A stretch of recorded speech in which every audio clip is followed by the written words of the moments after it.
Good evening, everyone, and welcome to this week's Prime Time Gaming with Mr. Boomstick and friends. And indeed, I have gathered a bunch of great friends, some that are new, some that are on the panel, and some who should be wearing spandex with a cape, but we'll get into that momentarily.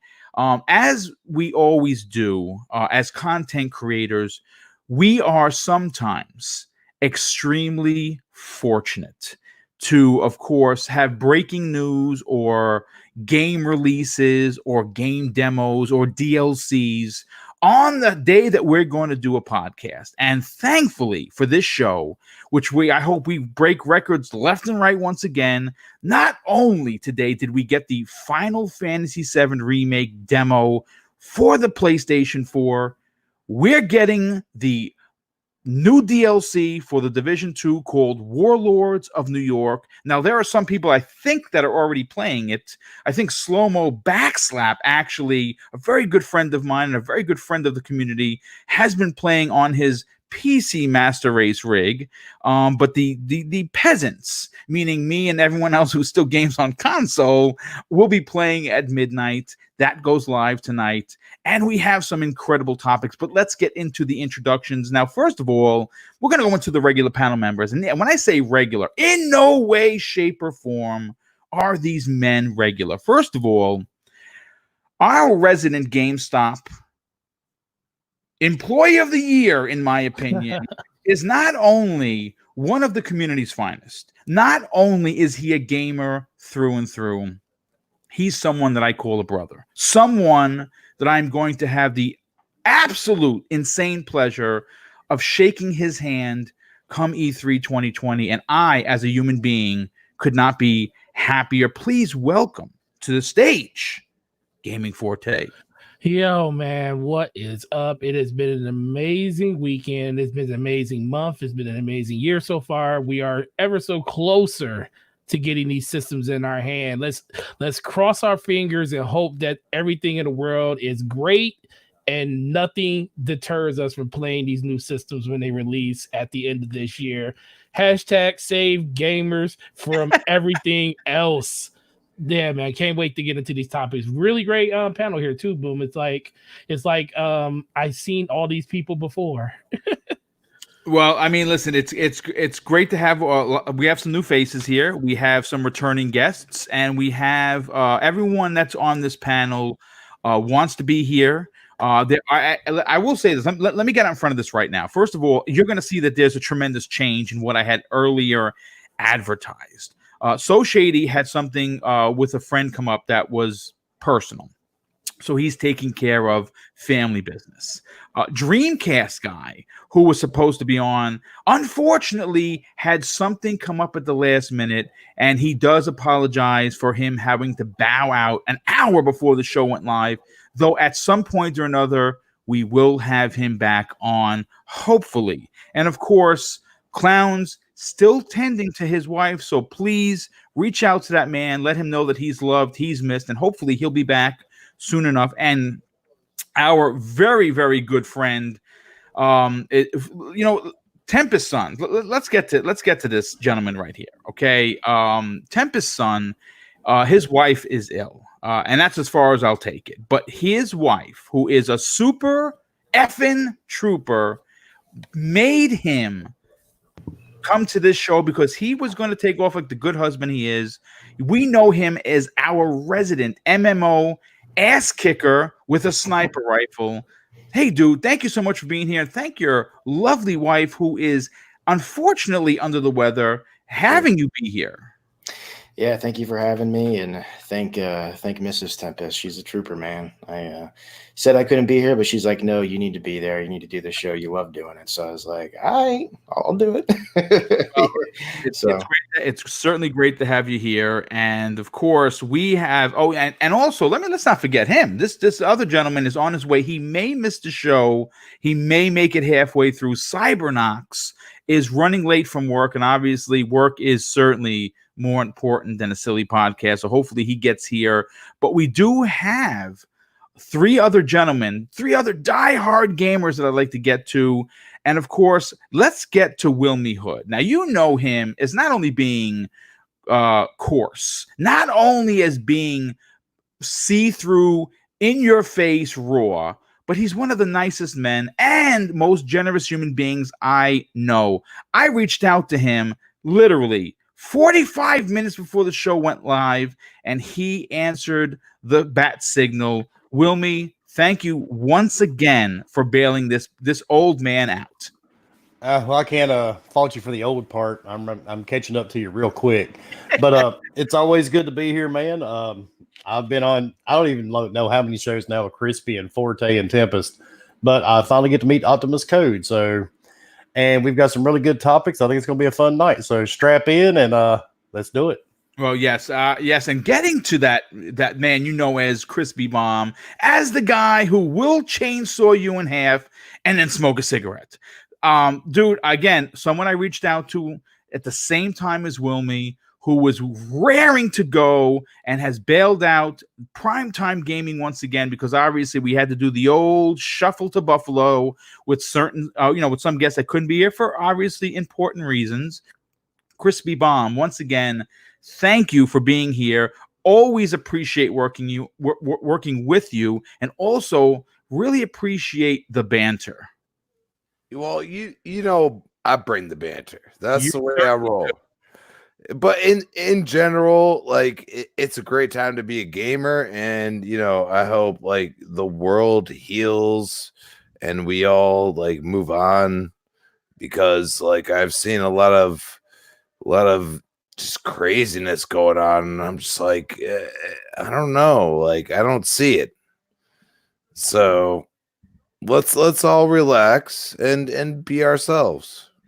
You know what? I say everyone just be a gamer. Just be a gamer, enjoy gaming, and I can guarantee you're going to have a lot of fun, especially on this show. Now, obviously, making his Double Barrel Gaming debut on Primetime Gaming with Mr. Boomstick and friends is Optimus Code. Now, obviously, I found out about Optimus Code's long history with gaming thanks to my very good friend, and of course, I think this name might ring a bell to you, Gaming Forte, Enrique from the Basement Radio Arcade podcast. He has something called Brap Rants, and they are fantastic. And a couple of times, Optimus Code, I heard you on there, and I said, wow, this guy not only knows his stuff, not only is he a diehard gamer, but he looks at it from both speckled glasses, meaning that you can look at it from a gamer, but you can also look at it from a business point of view because you yourself were involved. Optimus Code, thank you for being here, dude. Hey, Boom. How you doing, man? I appreciate the invite, and I cannot stress enough how much I appreciate and respect the work that you content creators do.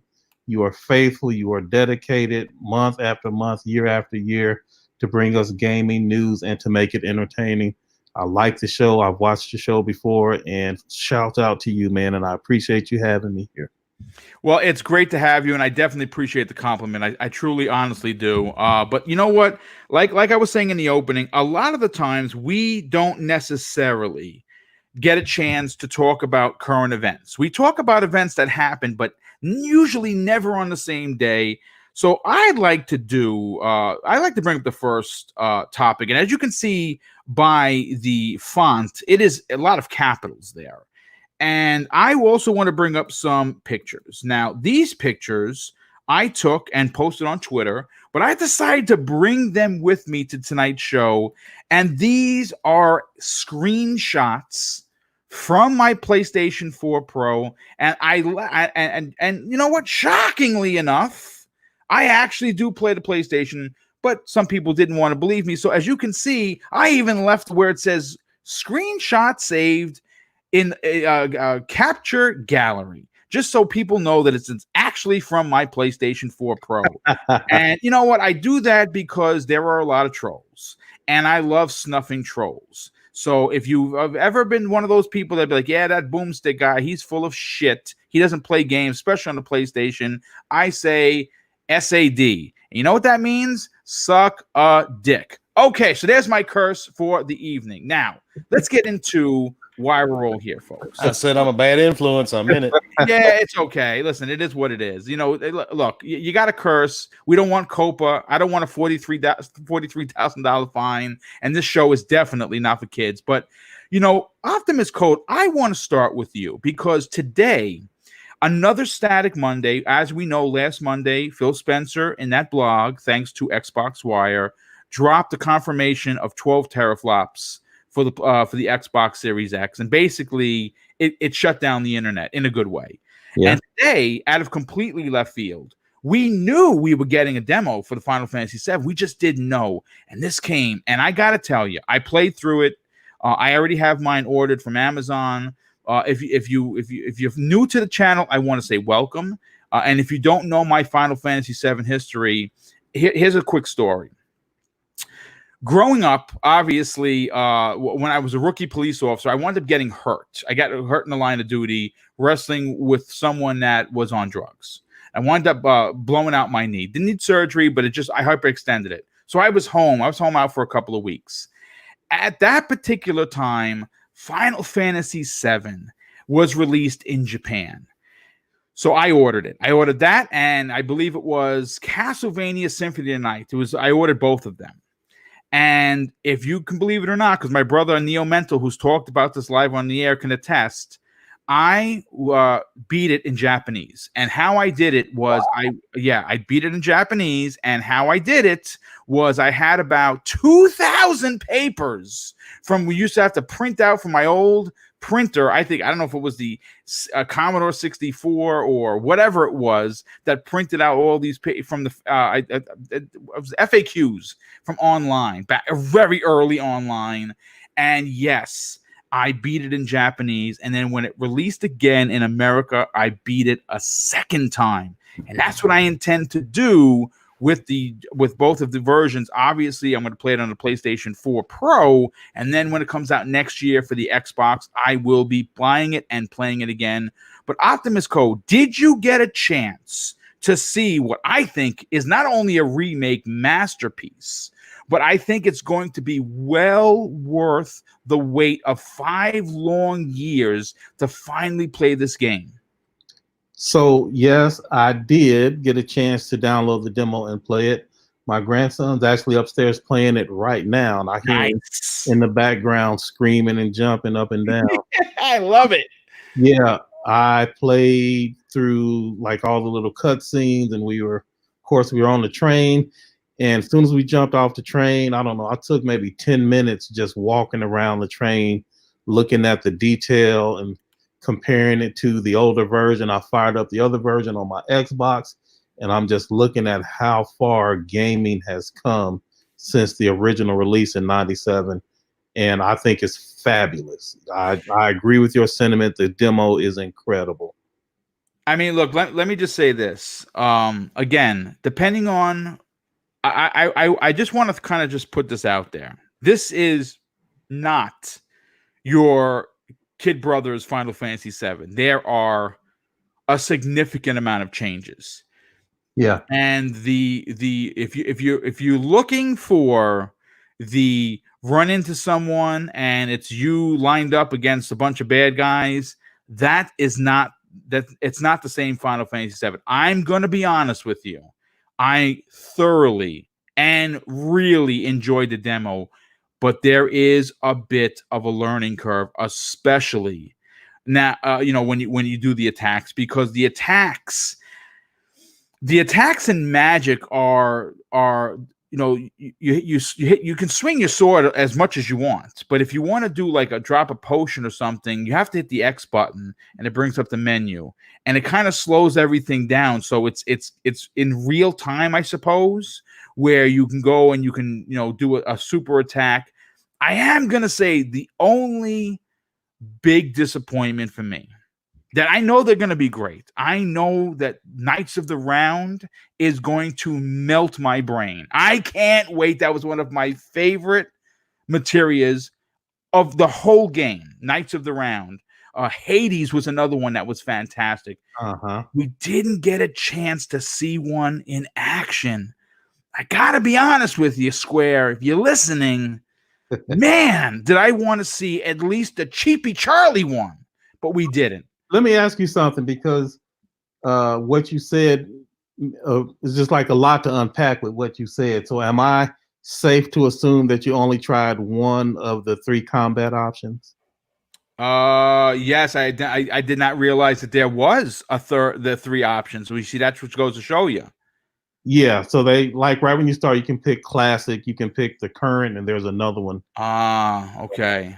And then the one other thing that they changed, and like you notice it, well, I notice it especially, is the music. The music is like close to the original, but not quite. And I hope there's an option to use the original music score. I would imagine there would be. I mean, if you look what's on the screen right now, this is I took this picture. I actually took this. Now this looks almost identical to the cover of the original. And this is folks, this is in game. I actually took this picture on my PlayStation 4 Pro. I got a couple of other ones that I'll bring up. This one over here, this is in game, folks. I took this picture, and I gotta tell you, I mean, I actually wrote what do you call it? On Twitter, I actually can't stop taking pictures. I only posted about 6, and I say only 6 because that's a lot, but I took about 18 of them. This game is gorgeous. It really is a showpiece. Yeah. Anything else you'd like to add, Optimus Code, to this? Well, for me personally, I'll tell you a funny story. Well, you might not think it was funny. It was funny when it happened. So, of course, you can tell I'm like this black guy, and I've been programming for 30 years. Wow. And Final Fantasy came out, and I was at work, and I was in my little office, and I was programming, and my white colleagues would come into my office. And so they decided to have a meeting in my office this one particular time. And so they come in there, and I take off my headphones, and it's like, hey, take off your headphones, man. Let the music play. And they wanted to unplug my headphones to hear what I was listening to. And of course, they assumed that I would be playing like some Snoop or some Dr. Dre or whatever. It was the soundtrack, wasn't it? It was the 100%. The orchestra, the one you remember back then, you had to pay $40 for it. Yes. As much as the game. And I paid $40 for the orchestra version of it. And I would code to Final Fantasy for years. Oh, man, that's awesome. That's a great story, dude. That is I know awesome. every song by heart, every tempo, upbeat, downbeat, all of it. And so when I say I wish they had a version for the original music, I really mean that, because for the past 20 years I have been coding to Final Fantasy 7. That's a dude. I want to thank you for sharing. That's a fantastic story. Who the heck knew? I mean, you know what's crazy? How your love for Final Fantasy and music, I could listen to. I know this is crazy. The Resident Evil soundtracks I own, and I could listen to them like they're real music, dude. I mean, they're just fantastic. I don't think anyone that's not I don't want to say real. That's a terrible term, but who's maybe a diehard gamer, because soundtracks are just not for everyone. The Metal Gear Solid one is the original one from the PS1. That's a great soundtrack. You have a whole show on game soundtracks. I have hundreds of them. Oh, I can only imagine. I only have a few, but Resident Evil and Metal Gear Solid are the ones that I own. Yeah, I got plenty. And Final Fantasy 7 ranks up in the top 3 100% of the time, and a couple of the Zelda ones. But anyway, so yeah, that's all I got on that, man. Well, listen, again, great stuff and really awesome story. You know what? Let me go to Tempest Sun, because Tempest Sun, we know how you are when it comes to MMOs. Like I mean, obviously, your heart is still broken over PSO2 not being able to be played. That's coming, obviously. I'm curious to know, what is your fandom when it comes to Final Fantasy VII, and is this something that are you going to download and play? Or even buy when it comes out on April 10th. Excuse me. Okay. It's in my top 3 games of all time. Wow, that's saying something. It really is. When the time it came out, I was 11, and you can imagine, I could read just fine, and I was just at that age where I could consume what I was taking in. You know what I'm saying? And the crush on Tifa was real. These characters saying whatever the hell they wanted to on screen was real. They touched on some things that, I mean, I know it's 2020 now, but it hasn't always been 2020. So when your main character cross-dressed and stuff in 97, you're like, what the heck's going on here? All this stuff. So it was an amazing time. I actually had to play the game twice because the third CD wasn't working. And I ended up switching PlayStations back at the time and everything else. So I was happy to play it again, but I eventually got the third CD. I played through the whole thing again. Phenomenal. I love this game. For the people that have never played it, this game is deep. The amount of extra stuff, it will blow your mind. Like once you get to the end game, you can breed chocobos and different color chocobos that let you go to different parts of the map you couldn't normally get to. There's hidden characters. There's literally 2 characters that you can never, ever You can play totally with. skip over them. Yes, you can. You could potentially not even know they exist. I mean, it's kind of hard because Yuffie gets in your face a few times. You're almost bound to run into her. But and this is where this is all going to lead me. I've never been so conflicted with seeing a remake. One, I knew it wouldn't be a word-for-word remake. And sometimes I feel like that's okay. But to me, it's the dialogue that makes this game special, even today. I mean, you can play it today, and if you haven't played it in a while, you're like, oh, wow, this feels like real characters saying stuff to each other. Like, this is how Barrett would talk to Cloud. This is probably how Cloud would talk to Barrett, And I haven't played the demo. I haven't gotten to play really anything this weekend, but I'm just – it kind of kills me that this is just one part of the game. I mean, if you know what you're doing, you can easily get through Midgar in 4 to 5 hours. If you've never played it before, it might be 6 hours, and that might even be kind of stretching it maybe. And they're saying this is going to be like a 60-hour game. So when they say stuff like this, just fills me with questions. One, how are they going to take 5 hours and stretch it to 60? Are they stretching it? And if you stretch it too thin, that's a bad thing. You're going to get a lot of filler, a lot of needless grinding. If they actually want to make it 60 hours, it could be a ton of grinding just for the sake of grinding. So it fills out your time. And then you finally beat the final boss at the end there, or you finally escape, spoiler alert, you escape Midgar. So I don't know if that's what's going to be, or are they really going to make just that much story? And if that's the case, are they going to do that for the rest of the game?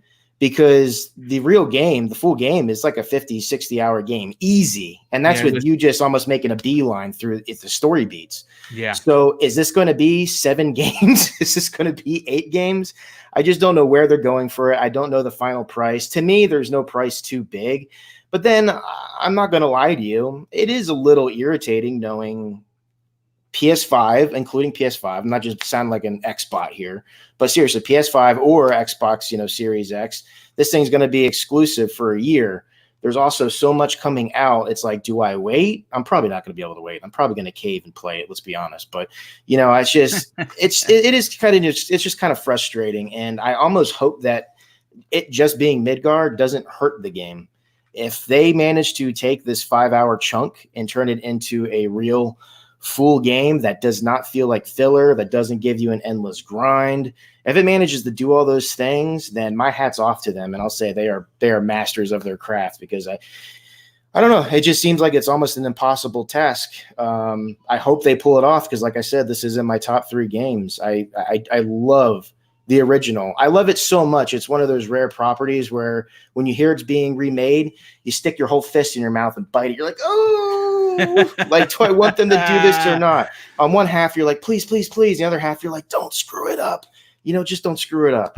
So that's how I feel about the property. Like I said, probably going to cave and get it. But part of me wants to wait, because there's also so much coming out. It's like, do you wait and see it in 4K, 60 frames per second on PS5 or Series X a year from now? Or do you, because I only have a normal PS4. I don't have the Pro. So I don't know what I'm looking at. I think that the differences between the Pro and the vanilla, they're very minute. And I think that they've worked it where you're probably not even going to tell the difference. I'm going to be honest with you. Look, I'll say this: you bring up some great points, and the biggest point is what I said in the opening. it was well worth the wait for 5 years. The question, and I'm gonna go right over to Wilmy Hood because Wilmy played the demo. In fact, he enjoyed it so much he damn near pre-ordered it. And The that's problem, good sign. yeah, the problem is that are we gonna have to wait 5 years for part 2? What is part 2 going to be? How long is part 2 going to be? How many parts are there going to be? Is it going to be Final Fantasy 7 part 7? Is it going to be 3 parts? Is it going to be 4 parts? Did they bite off too much that they could chew and they had to break it down like this? Listen, there's a lot of questions. I'm going to tell you this.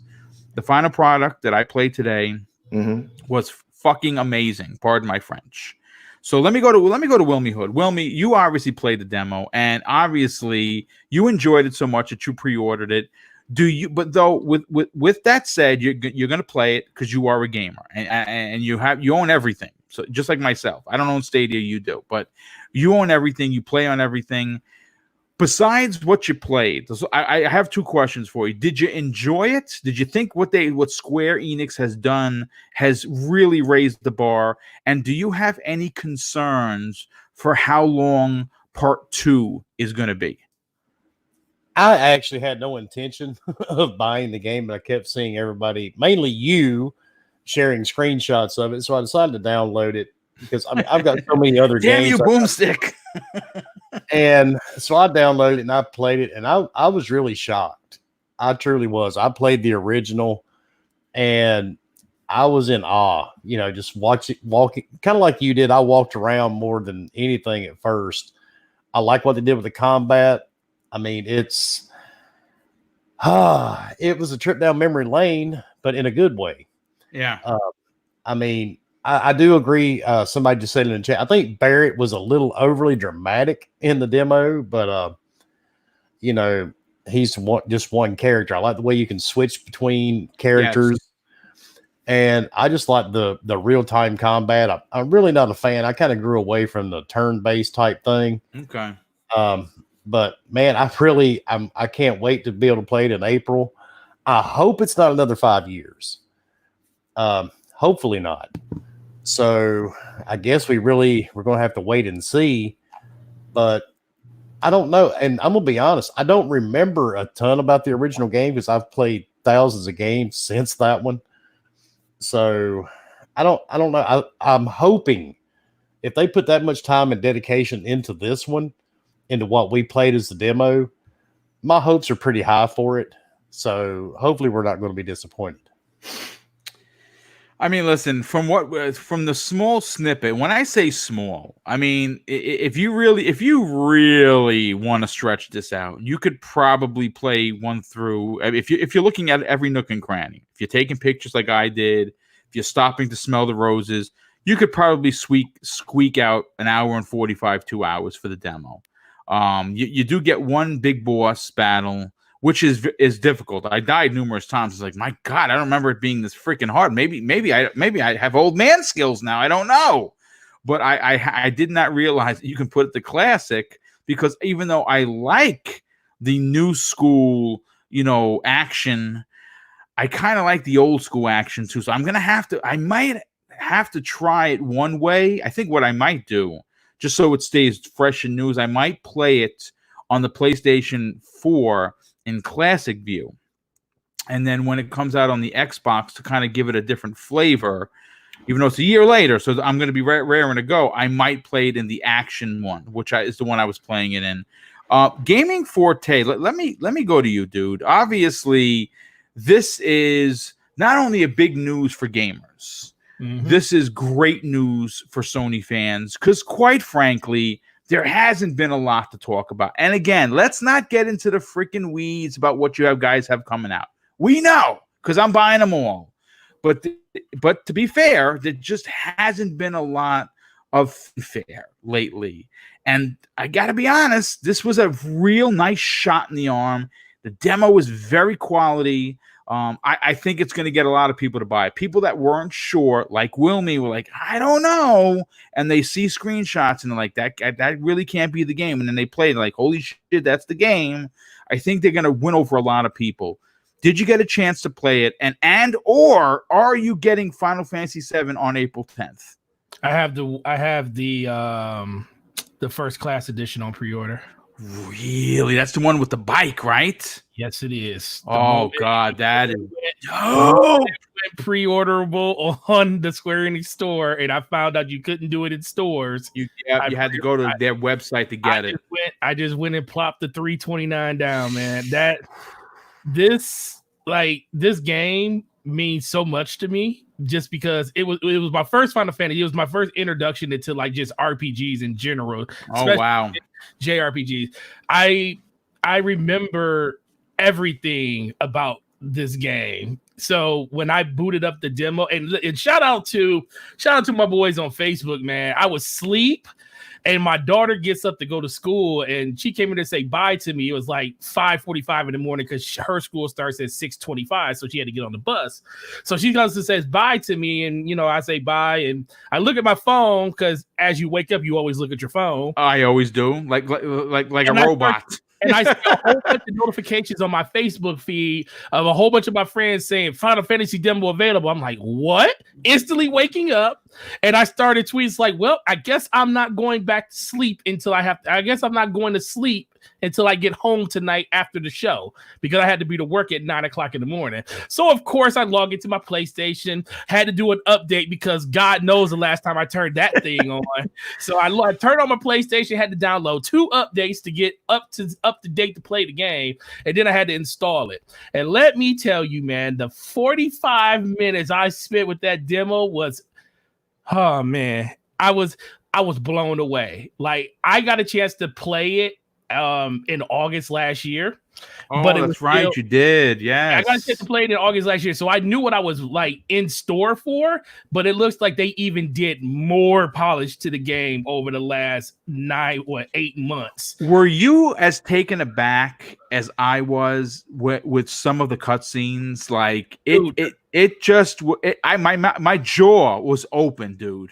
Dude, the first scene, the scene where Ariel's sitting there and she's got the flowers, she drops it in the street, and that scene where she looks up at the sky and then it does the zoom out and you see everything, see Midgard as it's like zooming out to see the whole city.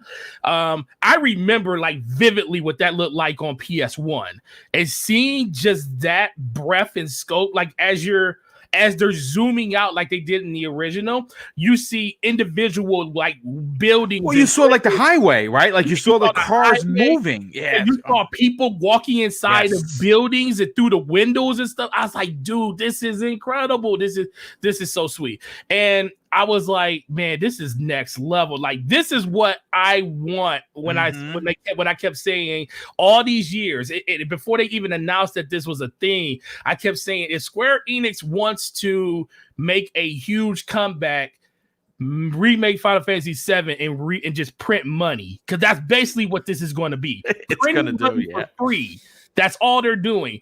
And this demo, shout out to them for just releasing it on a random Monday without anybody knowing about it. No fanfare, just boom, it's there. Yeah, I just woke up this morning and literally my friend was like, well, guess I'm calling off work today. And I say, damn, I can't call off work today, but I guess I'll download it and not go to sleep until late tonight. But man, it's I'm excited. I'm even more excited to get that collector's edition in my house, because man, it's Final Fantasy 6 is still my favorite one, because Final Fantasy my brothers too. Yeah, 6 is still my favorite just because I felt like the antagonist in that one was very well thought out. But Final Fantasy 7 just holds a special place in my heart because it introduced me to the franchise, and this one had so many spin-offs with the movies and not the animated, but the CGI and everything that they did when they did Advent Children and everything.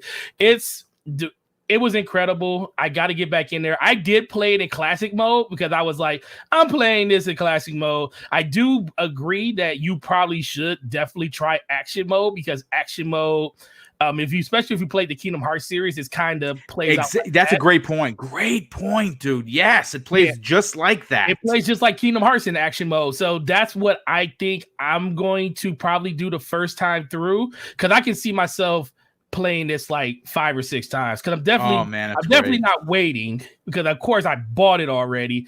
But when it comes on Xbox, I'll just buy that digital copy, put it on my system. I don't need another statue, even knowing you never know how much these statues might go for. I haven't checked to see what they go for on eBay because you can't even buy it anymore. But dude, it's incredible. Square Enix, shout out to you, like I said, for dropping it on a random Monday. Yes, indeed. And this just, I think that the best thing they did about this is the fact that this game was supposed to be coming out in like the next week.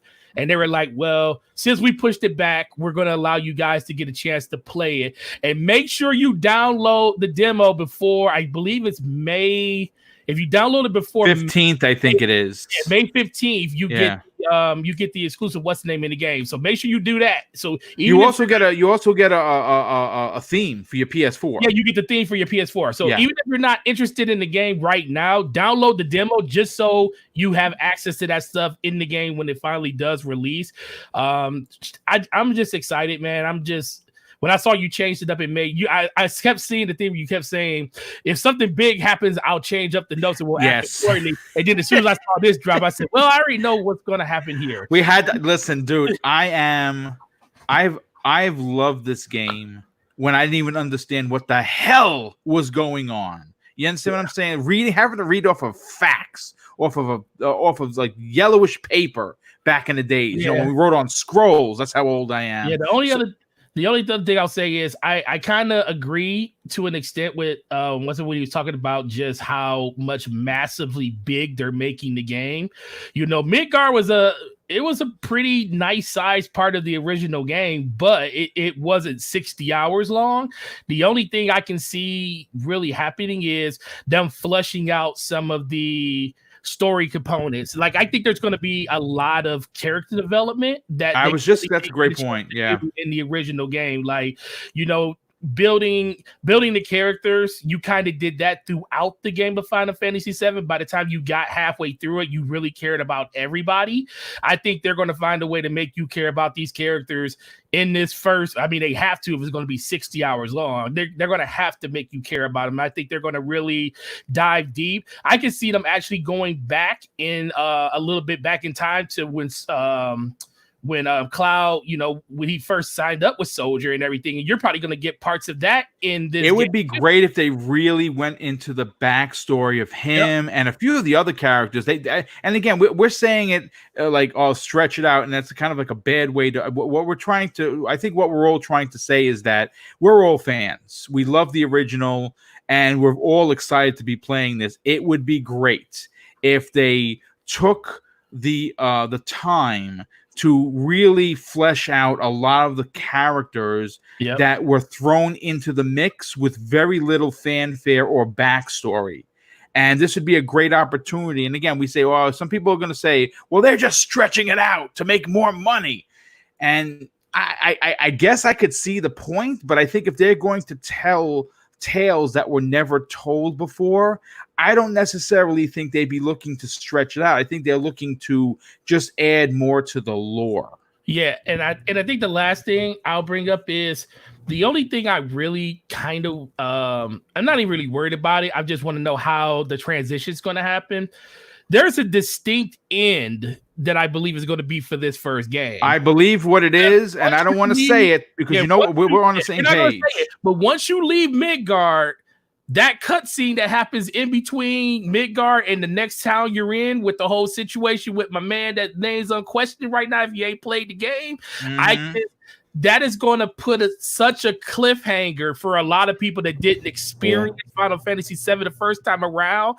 I just pray that this game doesn't take 3 to 4 years to get the next one out, because that would be devastating to have that type of cliffhanger that I think is going to happen right there in the middle of the game. So they kind of have to have this ready within the next year, no more than 2. So they could keep the momentum going. Yeah. Can I make another Sure, by all means. Yeah, the other issue with this being episodic, I don't know how you take a fully open world. Now, it's not open world as in like Assassin's Creed, one big thing, no loading screens. There's a world map that you see a little tiny character running around, and that's how you make it from city to city so quickly, you know.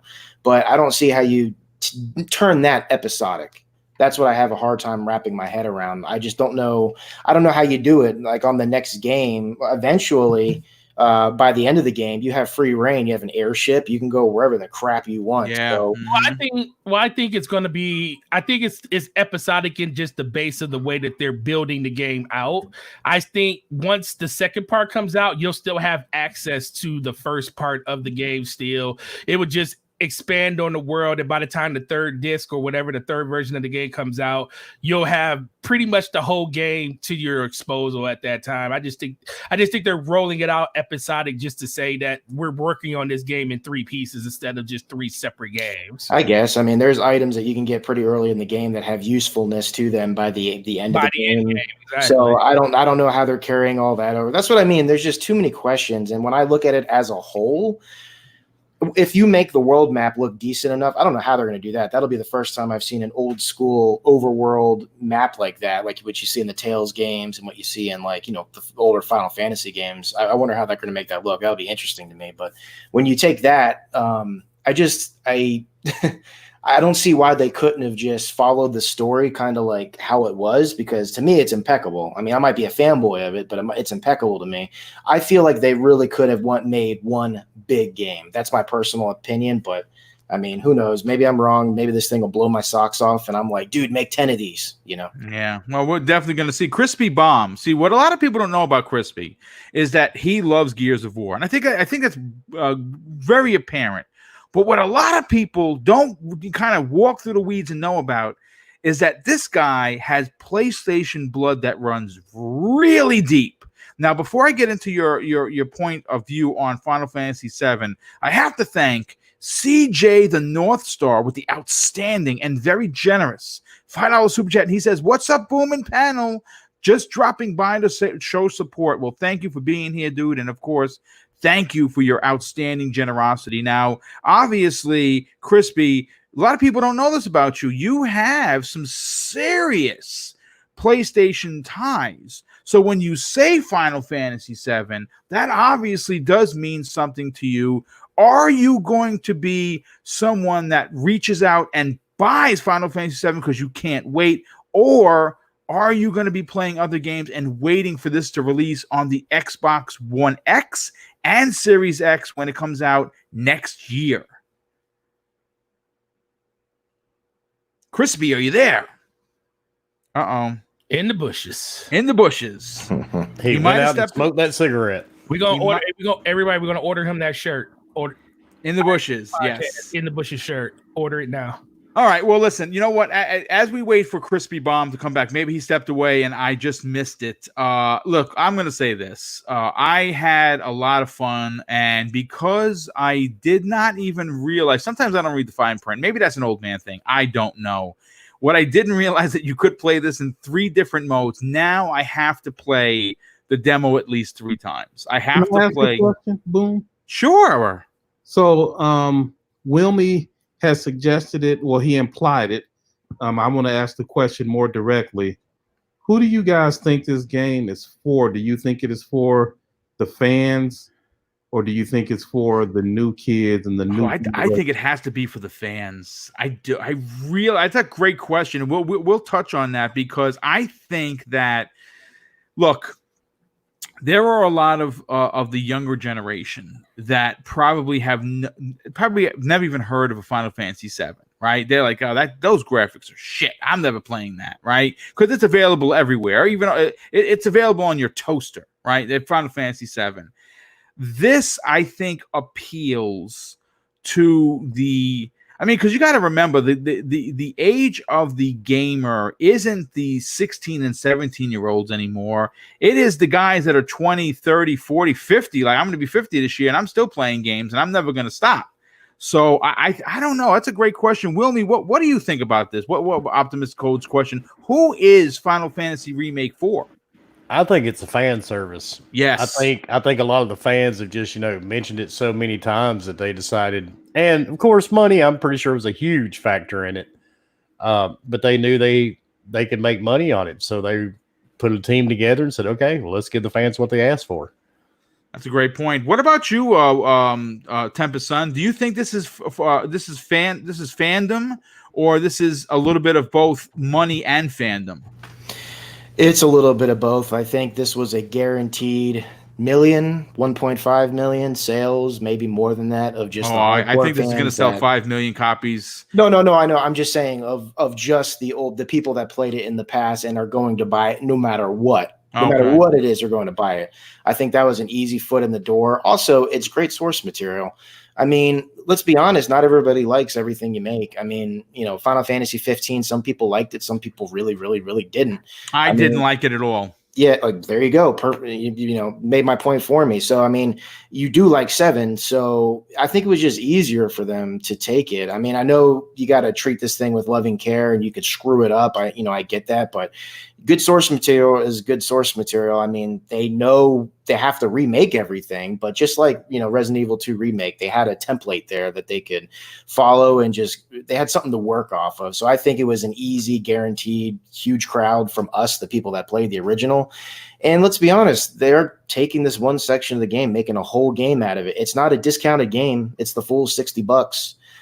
So however many games are, if they catch the new players, somebody new walking in for the first time, if they really like it, yeah, Forte is right. It is going to end there. We all know where it's going to end. It's going to be a huge cliffhanger. They're going to see the hair down to the ankles and the sword that's as long as 3 people. They're going to see that and be like, what is this? Over. Yeah, so that's going to catch them, and they're going to have to wait for the next install. It was absolutely both. I mean, this was almost a no-brainer. I don't know why it didn't happen sooner. This is going to make them tons of money. So yeah, no, it's great. And Gaming Forte, why don't you finish the fantastic question by Optimus Code? Who is this game for? 70% for the fans, 30% for everybody. And okay, I love it. And the reason I break it up like that is because you don't go through an extensive redo of a game like this, even knowing the source material is amazing. They could have done this a long time ago. And the reason they're doing it now is because they already have a franchise that's out there that kind of takes advantage of just the combat in this game already. And I talked about it being in Kingdom Hearts, and we talked about it in Final Fantasy 15. So the people that did enjoy that combat in those games, this game is going to be right up their alley. And then it's being heralded as one of the best Final Fantasy games ever by a bunch of people. Mm-hmm. So the hardcore fans are going to help sell this game to the casual fans, because just the fact that the way that it plays and looks, it's going to be it's going to gravitate that extra 30% over. I think what's name is absolutely correct. I told you they're going to print money with this game no matter what. It's hard. If this game was to come multi-plat, if it was multi-plat, it would sell it would sell probably 15 million, but it's probably going to sell 5. I can honestly see it selling 10, because it depends on if you are a die-hard Final Fantasy fan, and there is a lot of those out there. There is a reason that Final Fantasy 14 is one of the most played MMOs out there, because there's just a die-hard tendency of those people. And I know a bunch of those people that I'm in the guilds with on Final Fantasy 14 that are literally quitting Final Fantasy 14 and canceling their subscriptions for at least a month just to jump into this game, because that's all they're going to be playing. So that is what I think is going to happen with this. It's just going to be. People were very bummed out when it got delayed, and then all of a sudden you saw a Twitter eruption when the beta came out. And just be prepared for the next couple of weeks. Well, the next couple of weeks being nothing but demos of Final Fantasy screenshots on your Twitter line. And then don't be surprised when the full game comes out and people are getting a chance to really dive deep into what Midgard has to offer them, new and old. And I think that 30% of the fans that are going to gravitate to the game over the course of like the first 2 to 3 weeks that it's out is just going to get bigger and bigger. And that's why I think 70% the fans are going to sell this to the 30%. Yeah. And that's what Square Enix wants you to do. They want you to be the hype machine for this game, because we're the ones that's going to sell the most for them. So Forte, why not just do a remaster? Why a complete remake? Because if so that's a good question. The remaster would have been basically not Final Fantasy. The remaster would have been Resident Evil. Kept the game the same way it was.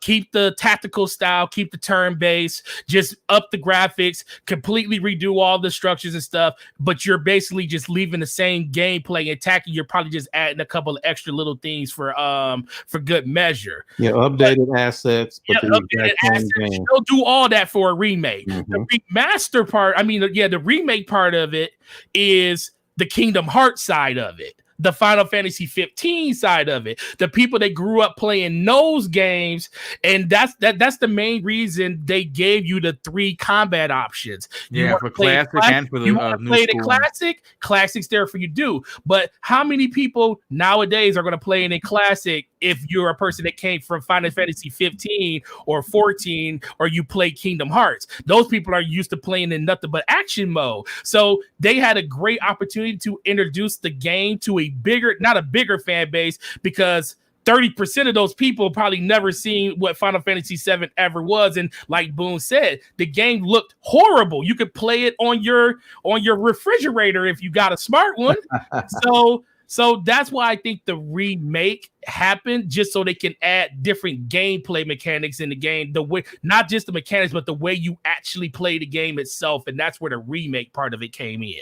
Okay, so you saying they wanted to appeal to the old school Final Fantasy fans, but then they also wanted to appeal to the current Final Fantasy universe of fans. Exactly. And so what they did, they made a game, remade it, so that they could hit on every Final Fantasy fan plus the newcomers. Yeah, exactly. All right, awesome. Thanks, man. Well, that's a great point. Listen, we're going to go into the next topic, because this is, obviously when I write the shows, I write them in a particular order that I hope that they turn out to be. And again, because we started the show on Sony news, I got to bring this up. And Forte, I have to come right back at you, and then hopefully Crispy will be back, because his opinion is going to be big on this. As you can see by what the title screen is we're going to be talking about the GameStop PS5 advertisement. And why it is interesting is, unfortunately, there seems to be some really key information from this announcement. Obviously, when I say key information, I'm talking backwards compatibility. And obviously, we've heard Mark Cerny earlier last year talk about the advantages of the using the SSD in the PS5 way back, and he did this during May of 2019. And since then, I think it's safe to say it has been dry as a desert, and PlayStation fans are getting restless. Well, in an article that I pulled from tomsguide.com, GameStop has posted some very interesting information regarding the specs and key features, in parentheses, of the PlayStation 5. And there's something missing that a lot of people in the gaming public have missed or slightly overlooked.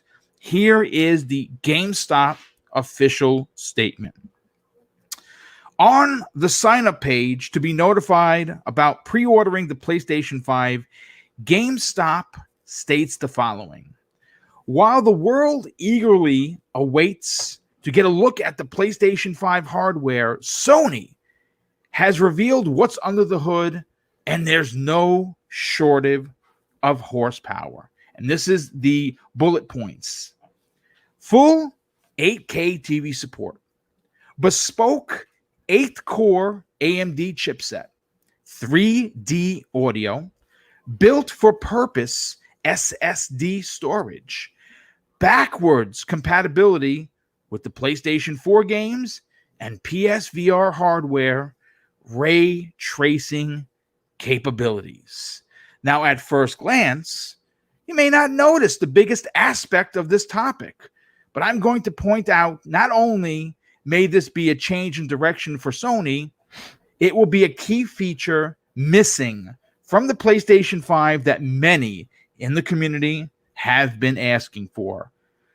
The mention of backwards compatibility as being available for the PlayStation 4 and PSVR, as you can see, there's zero mention of the PlayStation 1, PlayStation 2, or PlayStation 3. Now, I'm starting to question if it's even possible, because as we know, Microsoft is doing it just fine, right? They have backwards compatibility for everything that's currently available, and they're going to be working to add more of OG Xbox, Xbox 360, Xbox One, and obviously Xbox Series X games are going to work. Gaming Forte, I have to really get your opinion on this. Now, this is an official statement from GameStop, and they don't mention the backwards compatibility for the PlayStation 3, 2, and 1. Are they leaving this out because Sony didn't provide that information, or has Sony walked back the promise of playing these older games on the new hardware? Man. Okay, so you gotta unpack this a little bit. So PlayStation did come out and did confirm that it would be backwards compatible. That is something that did happen. Now, if you look at the sign up page, because I literally hadn't looked at the sign up page in a long time. And when I went to go look at it, I was like, on top of it just being an interesting thing, the Xbox sign up page is like literally 4 times the size of the PlayStation 5 long. page. It's long. It's like literally 2 inserts for PlayStation 5, and there's like a whole article and a half of Xbox One with all the specs. And then part of me was thinking like, well, maybe GameStop did miss it, because I mean, we're all human, and you know, GameStop's definitely not perfect. We all know that. But when you go look at the Xbox sign up list, man, the list is extensive. They like have everything broken down in bullet points, all the way down to the one thing that Boom is talking about, which is a generation of compatibility. 4 generations of gaming. Our commitment to compatibility means existing Xbox One games, including backwards compatibility with Xbox 360 and original games, look and play better than ever before. Your favorite games, including titles on Xbox Game Pass, benefit from a steadier frame rate, load times, and improved resolution and visual fidelity with no developer work required, with Xbox One gaming accessories also coming forward with you. Man, I don't want to say that Sony, I don't want to see this the thing. I don't want to speak a hyperbole, because I've been saying on Twitter all week, until it's officially announced, don't jump the horse. Don't jump the shark. Right now, this is basically just a topic because we're discussing. No, I'm just saying. I'm talking about just in general with people, like, because this is a legit conversation to have, because it has been announced. So why isn't it a part of this article? And why is it not on the page for the first people to know? Because you would think people that are interested in PS5 would want to know that the games that they're already investing in will work on that system, especially when Jim Ryan comes out and says we want to have an unprecedented turnout when it comes to people moving from PlayStation 4 to PlayStation 5. And then we always say Sony, the reason people always say Sony doesn't have to say anything about the system right now is because they have really good games they're still releasing this year. We have Neo still coming out. We just talked about Final Fantasy VII releasing next month. And then we have Ghost of Tsushima, which could technically probably almost be a launch title for the PS5 if it makes I actually thought that's what they were going to do, but apparently not. But then we also know that the biggest game of this generation for PlayStation, The Last of Us, is releasing May 29th. Yes. So you would think that with a system that's releasing at the very tail end of the year, that Last of Us would be a game that would like make the jump over. So I hope and pray that Sony is doing backwards compatibility, because if they don't, that is, I won't say a death blow, because it's definitely not a death blow to them. They can still repackage those games and sell them, because they did it from the PS3 over to the PS4. And the only reason they could get away with it then is because of the archetype difference. You know, everybody knew the cell processor was a problem, and that's why PlayStation was so much more expensive when it first came out. It's a completely different generation now. People aren't going to be willing to just get random upgrades on their games if they go out and have to purchase the game again, especially if they already own it. So let's just hope that this isn't a thing. But I don't think GameStop is inaccurate in this because they have if you see the two lists between Xbox and PlayStation, and people might say, well, Xbox has given more information on the play than PlayStation has, and you're absolutely true. That's absolutely right. But you can Google right now, will PlayStation 4 games work on PlayStation 5? And the very thing at the very top of that article says PlayStation has confirmed that your PS5 will be backward compatible with all of your PS4 games. And it has the article right there that you could click on. So it's just kind of funny that it's not there right now. So it's not to be alarmed. They could definitely come out and change that information later. They might want to use that as part of the whole blitz and glamour when they finally blow out the PS5. Yep. These are all the things you can do with it. But it's just something to be concerned about if they don't do it. I'm going to say this. It is a little shocking because I say this, you've heard me talk about this, not only on this show, not only on Breakfast with Boom, but when you talk about, I have the Xbox Factor podcast, and I don't beat on Sony, man. I have been in their corner, and I have rah-rahed for them because I support all the consoles, and I do not try to fling shit, pardon my French, at the champion, which is what they are right now, just because. I mean, they've been in your face. Their advertising has been second to none. They haven't missed a beat. They really haven't. But up until a couple of months ago, man, they seem to be stumbling a little bit. And I got to be honest, again, this is just my opinion on it. I think that if the backwards compatibility for the PlayStation 1, 2, and 3 are not there, I think it's going to hurt. How much? I'm not going to sit here and suggest that it's going to destroy the PlayStation 5. I just think that they said something and they kind of walked it back without saying why they walked it back, and that kind of sucks. Crispy Bomb, are you back, sir? Okay, so since he's not back, let me ask you a question. Yeah, please, by all means, come on. How far, I can't remember how long ago, because the article doesn't state the date on it. How long ago did they announce that backwards compatibility? Oh man, months ago. Because the only thing I can think is with all the change in leadership that it could have something to do with it. I don't think that would be something that drastically would just change just because of leadership, because if it was already in play, you would think it would stay. But depending on when that was announced, if it was announced during, Sean Layton and all them still being there, that could also be we still don't know why Sean Layton left the company. We don't know any of that information. And it could be as simple as the vision that he saw for the next system being compromised to what he thought it would be for gamers, because that's the one thing that I will say about Sean Layton. I met the guy. He's a gamer through and through. And he sleeps, breathes, and lives PlayStation. And if he feels like that vision might be compromised, I think he might not want to be a part of what's going on. I mean, that's just pure speculation, but I really find it interesting that all of this stuff that is happening now is really due to the change in leadership and this is a Jim Ryan Sony, dude. This is a very different Sony. Well, and Jim Ryan, what's funny? You bring up a good point real quick. I just kind of want to touch on your point. You said that about Sean Layden, which, by the way, I loved him as the leader of Sony. I thought he was the rah-rah guy you talked about. You can tell he enjoyed gaming. Everyone assumes that they removed him, but you bring up a good point, really good thought-provoking point. Maybe he saw the direction, didn't like it, and he left. Yeah, I mean, it can definitely be. It could definitely be two different things. I mean, I just think it was just funny because I knew why. We all knew why.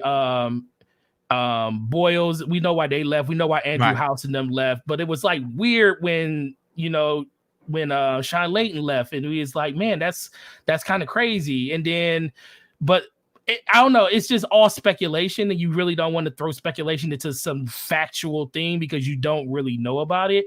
I just think that Sony, the thing people don't realize, Jim Ryan was one of the main reasons PlayStation made a huge turnaround during the PlayStation 3. He was the CFO of the company. He made financial business moves with the PlayStation and dropping that price.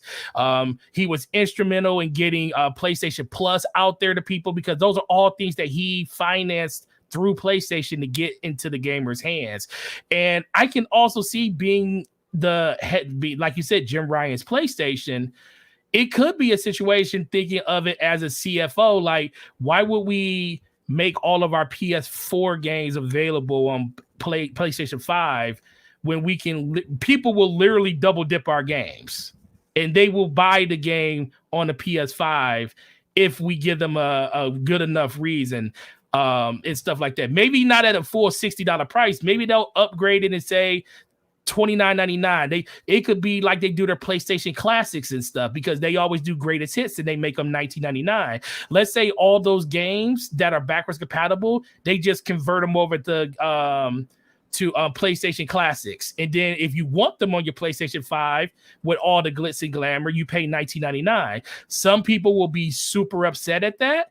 A lot of people probably won't be. So, I mean, it's a business in the end, but I just think that once they announced it, it's something they need to stick through. But this is a Jim Ryan Sony, like you said, but he was the CFO of the company, and he's running it as a person that is still thinking about what's best for PlayStation monetarily long term. I mean, it's a great point. It really is. Everything you said is a great point. Just real quick, I'll try one more time. Crispy, are you here, sir? You know, something must have happened with Crispy Bomb. Maybe he lost his power or something, and his icon is still here. Wilmy Hood, let me get your opinion on this, because obviously you yourself are going to buy a PS5. You're going to buy an Xbox Series X, and you're probably going to buy the Switch Pro we know is coming, even though they don't want to admit it. 32.5 teraflops. 32.5 teraflops, and you're going to hear all about this on your show Wednesday, which we'll talk about towards the end of the show.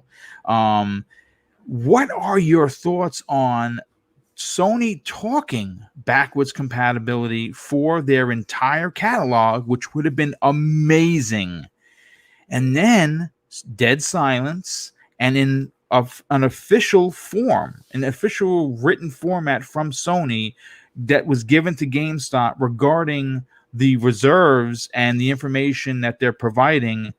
They only talk about the PS4 and PSVR. Is it disappointing, and are people going to be pissed? Some will be pissed, some won't. Me personally, I have PlayStation Now, and I think that's where a lot of their older games will be placed. I think they're really going to try to push PS Now. I mean, it's what, $60 a year or something? Yes. Hopefully they'll get it to the point where you can actually download the games. They don't have to be streamed.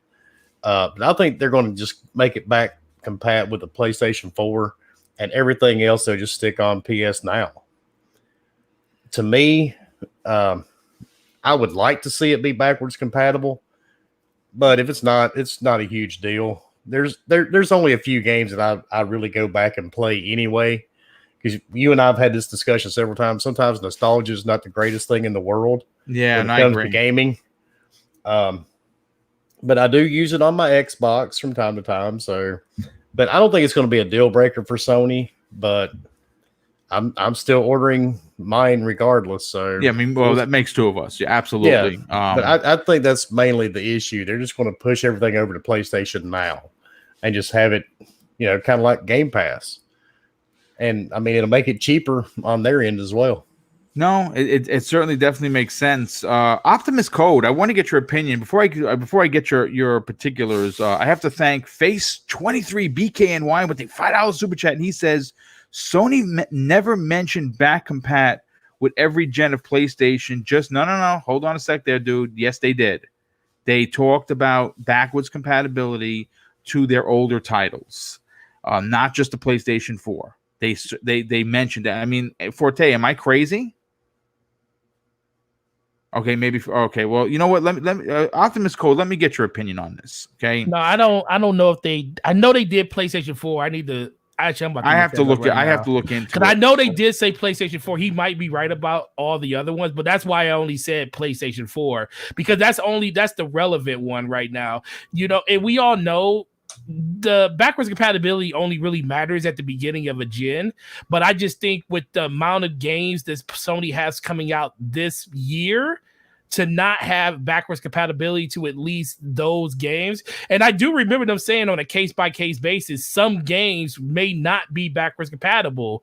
And that was, I always felt that was like a kind of weird way to answer the question. But, that might be another reason why it hasn't been fully like talked about by Sony yet, because they haven't decided how they're going to roll it out yet. Well, look, the Optimus Code. There's a couple of caveats here. Okay, now everyone talks about, again, this isn't console war shenanigans. We're having a conversation because backwards compatibility is important to Microsoft. They've proven that because they've already in their all of their advertising for what we've seen of the Xbox Series X. Phil Spencer has been out front talking about how 4 generations of games are going to be playable on the new console. The smart delivery system, making sure that if you buy a game once, you never have to buy a game again. This is something that Sony themselves have notoriously done by releasing HD versions, and they're not the only ones. We've seen this done by all of the companies, especially from the 360 to the early days of the Xbox One and PS4. We've seen it in boatloads, so no one's picking on Sony. But when you think about the back catalog that Sony has, especially on the PlayStation 3, for you personally, even though you can go buy a PlayStation 3 and play it if you want, is it disappointing that the more we hear about the PlayStation 5, it seems like it has less and less features? Or for you, are you disappointed with the potential? Again, I have to say that out loud. For the potential of no backwards compatibility for their 3 generations prior to the PlayStation 4. So first, Boom, you got a super chat. I think you might want to read it. And I know Brap is aiming that at me with that trash PCMR state. Yes. Well, first of all, our very good friend and the community's very good friend in Enrique from the Basement Radio Arcade Podcast does his best Ric Flair impression with the giant woo and says PC Master Race, which he still has not sold me on. But thank you for being here and thank you for your generosity. So what are your thoughts on this, dude? Well, first I want to take just a tiny tangent. Something that y'all have covered, you and Forte discussed it going back and forth. And I see this happening on Twitter a lot. I'm not sure you have actually done it, Boom, but I see it on Twitter a lot. And I hear people in the Xbox camp say things like, Sony has never been this quiet and there must be something wrong. And there's a lot of inference from Sony not making the official announcements yet. And so they are inferring all of these things must be wrong and they scared and Microsoft got them shook and all of this stuff. And they're like, Sony has never done this before, blah, blah, blah. But then in the same breath, they will turn around and acknowledge that Sony's under completely new management now. And so it stands to reason then that these people have never done that before. They're comparing apples to oranges because the people that's in control now has never done the things that they said Sony has done before. So they don't. No, I don't normally get in the middle of console war shenanigans. I talk about the topics. I think I bring a real sensibility to the topics that I pick, even when I'm talking about one particular brand over the other. I don't necessarily. I mean, I don't think. I mean, listen, I proudly support all 3 and will continue to do so even to the next generation. But yes, you are saying something that makes a lot of sense because this is a very different Sony, a very different management. Yeah, so comparing this group to what the people in the past did is really not advancing the conversation any. So to answer the question that you asked me directly, I am not disappointed because number one, I don't really remember them saying that they would be full back compat with their entire history of Sony games. But even if they did, being in the game this long, I understand how marketing works and teasers and all of that stuff. And I agree with Forte. It could very well be the case that they're releasing just a little bit now so that they can have this overwhelming response when they go ahead and announce the full thing. So I am hesitant to read too much into it.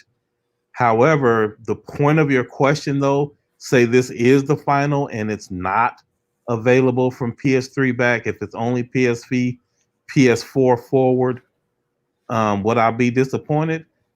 I don't know. I'm sure I will be partially disappointed, but I wouldn't be like on a scale of 1 to 10. It'd probably be like a 2 or a 3.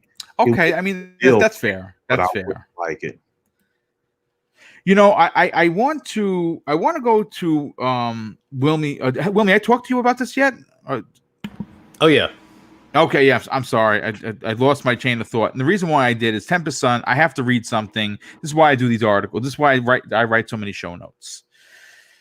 The mention of backwards compatibility as being available for the PlayStation 4 and PlayStation VR with zero mention of the PS1, PS2, or PS3 is important. And the reason why I say it's important is this. I pulled another article that was written and published by GameRant.com on January of 2020, this year, where if you don't know him, he's called the Hip Hop Gamer. Okay. He works directly with Hot 97 here in New York. I had the absolute pleasure of meeting that man last year at E3. I actually got a chance not only to meet him and take a picture with him, which I posted during the EA Play event, but I got a chance to hang out and just talk with him during the rooftop party that I was invited to. Could you imagine? I went to a rooftop party. This is life, okay? And he did a video. He posted a YouTube video, and listen, I want you to understand something.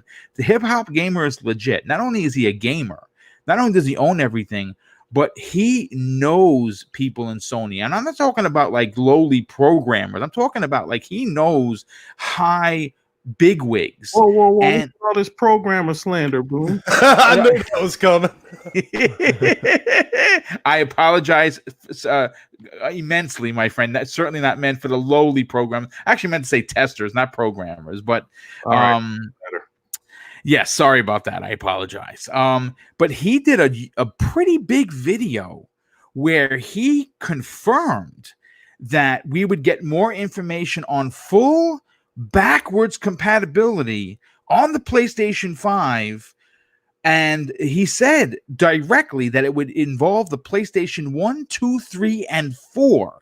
And look, again, he's not a media guy. I mean, well, he technically is a media guy. He has his own brand, for crying out loud.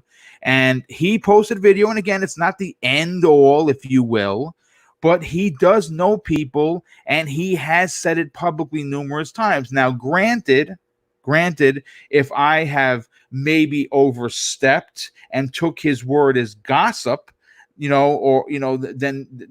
so be it. Then maybe I was wrong. But I know that he's talked about it publicly, not once, but multiple times, on how the PlayStation 5 would be backwards compatible. And it seems a little odd. And again, you have to, when you talk about one, you have to talk about the other. And I get that a lot in the comments, especially on YouTube. And I'm talking about not the people that are actually going to leave a comment because they're interested in the show and they enjoyed it or they hated it, whatever. They're just being jerks. And I always, the one comment I always see is, when you're talking about the Xbox, Boom, why do you mention the PlayStation, and vice versa? Because you really you can't have one without the other, folks. It's like peanut butter and chocolate. They're better together, right? So even though the PlayStation will never merge with the Xbox, they kind of got to work in tandem. So getting to my point, when you talk about backwards compatibility, it's important to one brand. It doesn't seem as important to the other. That's disappointing. Now, I'm not saying that I'm going to buy a PlayStation 5 to play Twisted Metal 1. I'm not saying that at all. I think that would be ridiculous. The option to play Twisted Metal 1 should be mine, though. Mm-hmm. And it should be available. Tempest Sun, when you read this topic for tonight, for you yourself, someone that has played multiple consoles, that owns multiple consoles, that's played PlayStation, that plays Xbox, that plays PC, plays Switch, is this disappointing that there's no mention of it? And would they, I mean, again, being Sony who they are, would they be dangling this in front of their fans to get them excited? Yeah, I mean, when I think back on it, I've been up to a certain age. I've been fortunate enough to own pretty much every console, and PS2 won out for me. It was my favorite console that generation. I mean, things changed the following generation, but I pretty much grew up on playing PlayStation 1 JRPGs, PlayStation 2 Suikoden, 3 Grandia 1 and 2. Star Ocean Till the End of Time. I mean, these games they mean a lot to me. And on the flip side, if it was a Xbox game, especially one that's already came out with like their back and pat, like for me, KOTOR, in the first Xbox, not only do I get it, but I get an enhanced version of it, So the comparison is certainly there, and there's games that mean a lot to me that are on the PlayStation brand. And if I knew that I could play them, especially if they were to take a page out of Microsoft's book and enhance these games, that would be even better. Because some of these games, admittedly, you go back in early 2000s, especially on a console, they can be a little hard to look at. So any love they can get is much appreciated. But I think it would be a big deal. I mean, there's a lot of games people love to visit. I mean, do you play through the whole thing? You're like, oh, sweet. It's like a new game again. Or do you just play it for a few minutes just to get that, that nostalgia for a moment that feels so great, I don't know, but having the option would be phenomenal. And it'd be a little irritating if it's not. I mean, especially on the PlayStation 1 and 2 end of things, because I own a PlayStation Vita. The PSP, you could play PlayStation 1 games. The Vita, I can play PlayStation 1 games. So I don't understand why I wouldn't be able to do that on the new PS5. PS3, they might have more of a reason. I don't feel like it would be a good reason, but it might be more of a reason because the cell processor, and pretty much if the cell processors, from what I understand, is they'd have to emulate those games with like brute force. And I don't even think, some like probably Wilmy Hood's PC could probably brute force some PS3 games through an emulator, but like mine probably couldn't. It probably wouldn't run it very well, even though they're older games. So they more than likely don't want to go down that route. They probably don't want to spend the money to do the R&D to make sure it works good. I mean, who knows, but yeah, it's disappointing. It would be more of a reason for me to pick up a PS5 right away. Now, don't get it wrong. Is it Persona 6? Is it a new Star Ocean game that doesn't suck because the last one was garbage? But is it, something like that, a new Grandia that comes out, or are they going to release a game like that I can't play anywhere else? I'll get a PS5 for it. That's just how it rolls. If there's something I want, I end up getting it. So, but this would expedite the chance of me getting, because I go to Comic-Con, anime cons and stuff like that. You go to the gaming section and there's all these old school games that you can find them online, but there's something neat about going to like a show like that and getting a stack of old games, old JRPG games, and I've done that before, but you hook up the PS2 and it looks really bad. I can't even express to you how bad it looks. It's so horrible. So you try to play those old games and it's just like you feel like you almost can't do it. Like it's not worth it because like it almost kills your eyes to even look at the thing. So I mean, having an actual emulator like what they do through Xbox would be fantastic to be able to revisit those old things. So it is disappointing. It's not going to stop me from getting a PS5. Yeah, I don't think it's going to stop anybody, but it is disappointing for sure. Yeah. So I mean, it's I don't know why they wouldn't at least do PS1 and PS2. Those are the two that that would be enough for me, because I owned a PS3 and I owned it for JRPGs, and around the PS3 era to about the midway of this generation, if you wanted to play JRPGs, you had a Nintendo 3DS. I'm just calling it as it is. That's what you had if you wanted to play JRPGs. I don't know what the heck happened, but Japanese developers weren't interested in making those games around that era. They didn't care to. So like I owned a PS3 for that very reason, and there was very few. Like the Tales of series had a few games, but besides that, kind of like ran dry. Like I almost got that thing for that reason, didn't have it. So I don't care too much about the PS3, but PS1 and PS2 era. I mean, or generation, I would love to have those back compat. I would adore it, but it is what it is. Well, listen, first of all, I have to welcome Cybernox. Got here. Welcome, dude. I'm going to come on. I'm going to ask you the same question I've been asking everyone, but I got to catch up on some of these super chats. First of all, CQ Yumi drops a $2.22.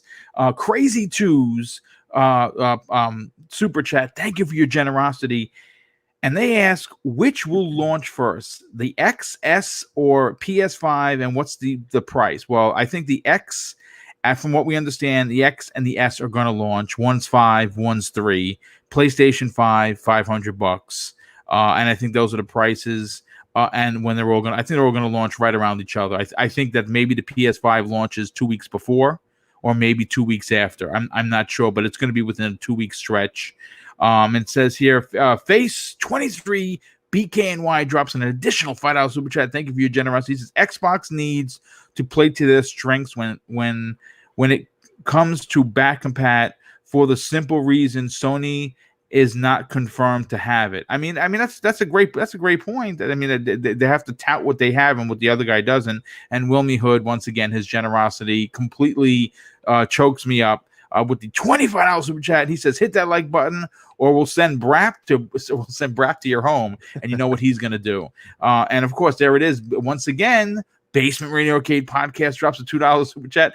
Wilmy's PC can clone humans. It's true, and I wouldn't doubt it. But Cybernox, first of all, welcome to the show, dude. It's great to have you on tonight's panel.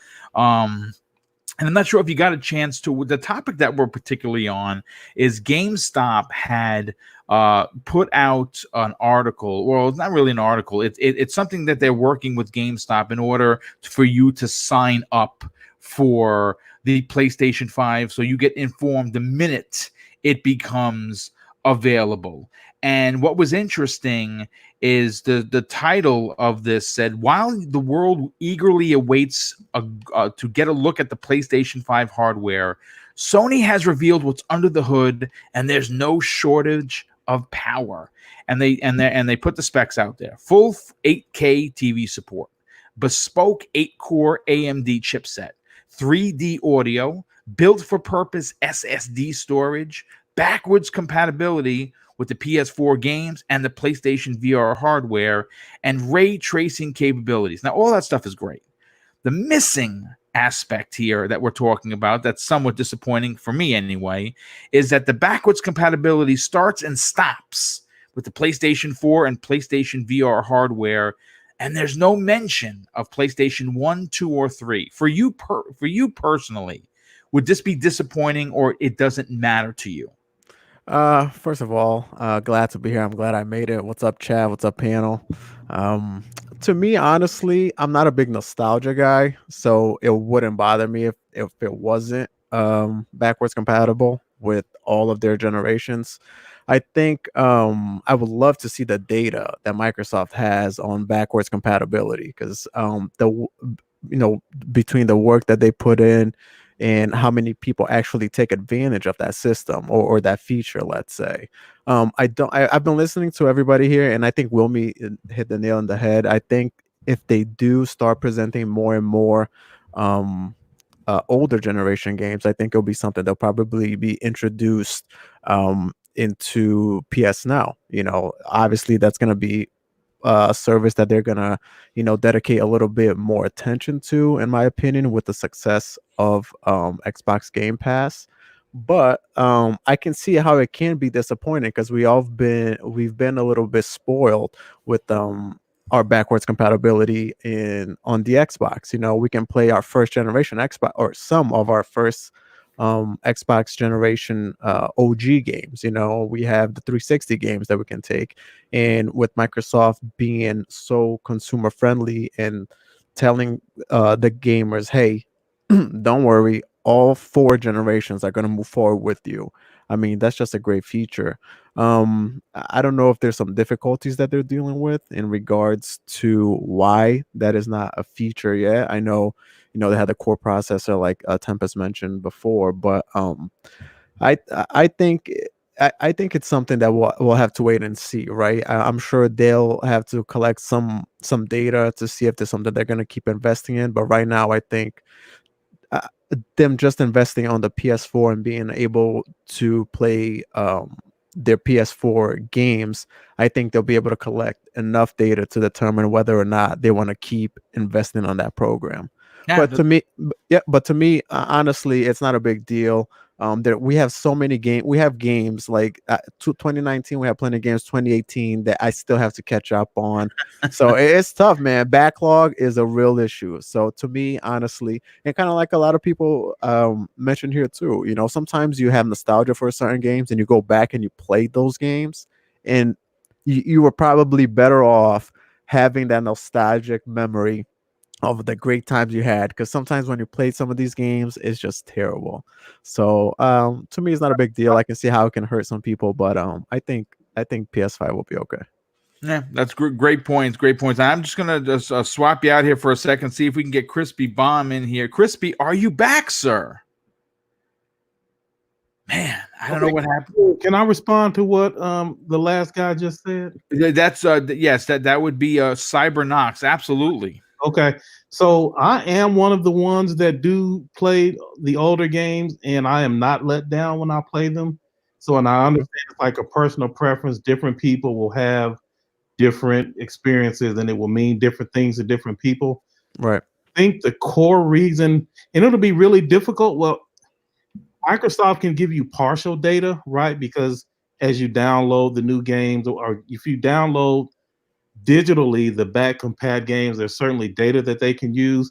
But the way back compat works with Microsoft is if you have the disc, like you just put it in and you play it. It reads that disc, right? Mm-hmm. Yeah. And so my point to that is, I think that the reason that back compat is important, especially depending on the price of the new hardware, is so it's the notion of, say, like, so we're all adults and we have our own disposable income and we can buy whatever we want.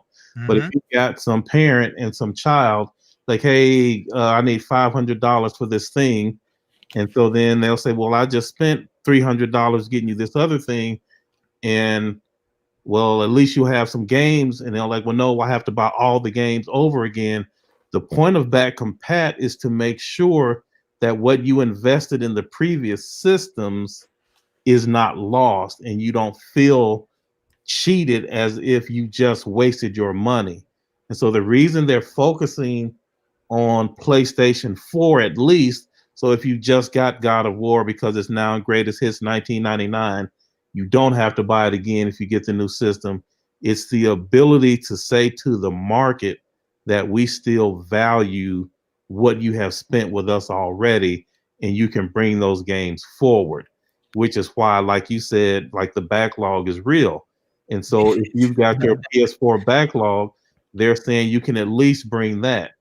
And then you made a good point, though. So for the rest of us, the nostalgic people, PS1, PS2, and for those people that are really into that, they probably have already found a way to experience those games again, so that it's not necessarily losing out if Sony doesn't do it. But I just wanted to comment to the point that backwards compatibility is more for the parent, the market, to show that you haven't wasted money by spending with us in a previous generation. Yeah, I agree with that. My interest as well is just, I would love to see the ratio between how much goes into making these games, or how much it will take to make these games backwards compatible versus the return that you're going to get from, the players.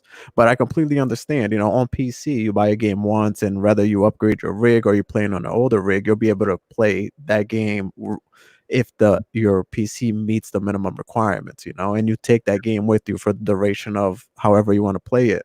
So I completely agree. Like, just for me personally, like you said, it's just there are games that I look back at and I go, oh man, I would love to play this game again. Like I still have like cases of my original Xbox games that I kept here that I didn't return that I can play, you know.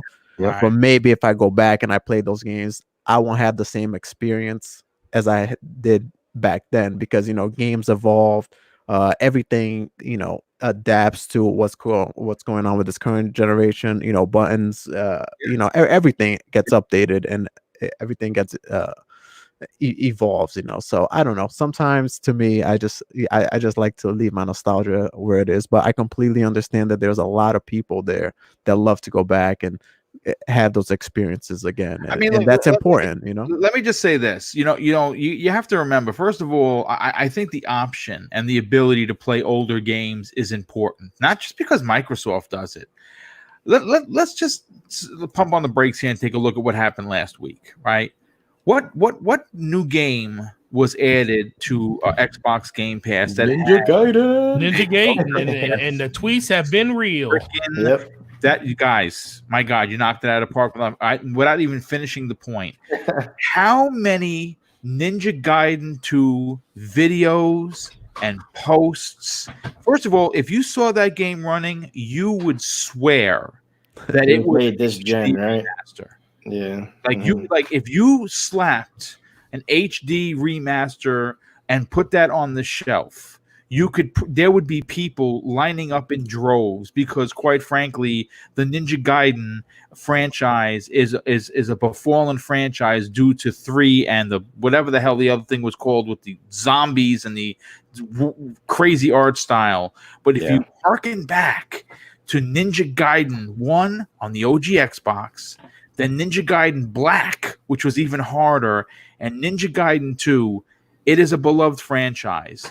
Think about this for a second. You think that backwards compatibility is just for the fans? Like, hey, fans, take a look. Here you go. And everyone's going crazy. But I think it's a little bit more devious than that. Not only are they allowing you to play if you own the disc, they're throwing it into Game Pass, which is great. Another great game into Game Pass that a lot of people might have skipped over, right? The original Dark Souls of hardness. But I've been hearing for a while that Microsoft themselves want to bring Ninja Gaiden back as an exclusive. Maybe this is their way of testing the market. Yeah. Mm-hmm. Seeing if people are really wanting one. Again, Forte, you said it. How many tweets? Optimus Code, you said it yourself. People, the Ninja Gaiden love is real. Mm-hmm. So maybe this is a way of, without spending any money, kind of doing like a market research kind of a thing. Like, let's see how many downloads this has. Let me see how many people on social media were tweeting about this. I'm sure it was trending at some point. So it's not just for the sake of just fandom. There is some marketing genius behind there, and who's to say that we don't get a new Ninja Gaiden simply because everyone was going crazy over the fact that you can play Ninja Gaiden Black and Ninja Gaiden 2, which look amazing. Good point, Boom. And also keep in mind, Boom, you read it earlier. What Microsoft is promising with the back compat is that your games are upgraded without any developer effort. So it's not like there's an investment. Yeah, that's great. Right. Yeah. That's actually a great point. Well, listen, you know what? I want to move on to the next topic because we are an hour and 37 minutes into tonight's. I can't believe it's gone so quick. My God, what has happened? But we're going to be talking a little Xbox right now. Let me just bring up the banner for this particular. And this is going to turn some heads, so get ready, folks. Just get ready to read this. Now, again, we are a conversational podcast. Okay, when we have facts, we will in fact state it. This is a big hypothetical, but it's interesting nonetheless. Now, before I get into it, I have to thank once again the Basement Radio Arcade Podcast, who apparently has very deep pockets. I owe you dinner, my friend, and I will be doing that when we meet up in real life at E3. He said, Optimus Ninja Gaiden 2 plays best on PC. Oh, no. I've seen that trash. I'm not going to dignify it with an answer. Every time with that, man. Okay, well, listen, let me get back to this. Now, obviously, with the next generation only 8 months away, maybe it's sooner. We don't know. The price wars for both the PlayStation 5 and Xbox Series X are already ramping up. And what's very interesting is how Microsoft has been controlling the narrative without ever mentioning the cost of the next Xbox. Now, I have to just kind of reiterate exactly something that our very esteemed guest in Optimus Code talked about. Sony is not scared of Microsoft, but regarding the price, they are a big business, so they are playing coy. And they have publicly said they are waiting on Microsoft's move. Now, scared seems a little facetious for me personally. I think it's just a business move where they don't want to be boxed into a corner. But I will say this. When Phil Spencer talks, at least for me, everyone is listening, and for good reason. Now, the subtle hints and controlled talking points date all the way back to November of 2019, where Phil had officially, in my opinion, drawn the line in the sand. And an article that I pulled from TheVerge.com was written by industry insider Tom Warren, who's known by pretty much everybody. He wrote a piece that he had the gaming community cheering. And here are some direct quotes from that particular Verge.com interview. And this is coming from Phil Spencer himself. I would say learning from the Xbox One generation, we will not be out of position or power or price when it comes to the PlayStation 5. If you remember the beginning of this generation, we were $100 more expensive, and yes, we were less powerful. We started Project Scarlet with the leadership team in place with a goal of having market success. So we're going all in. We're all in on Project Scarlet, and I want to compete. I want to compete in the right ways, which is why we're focused on cross-play and backwards compatibility.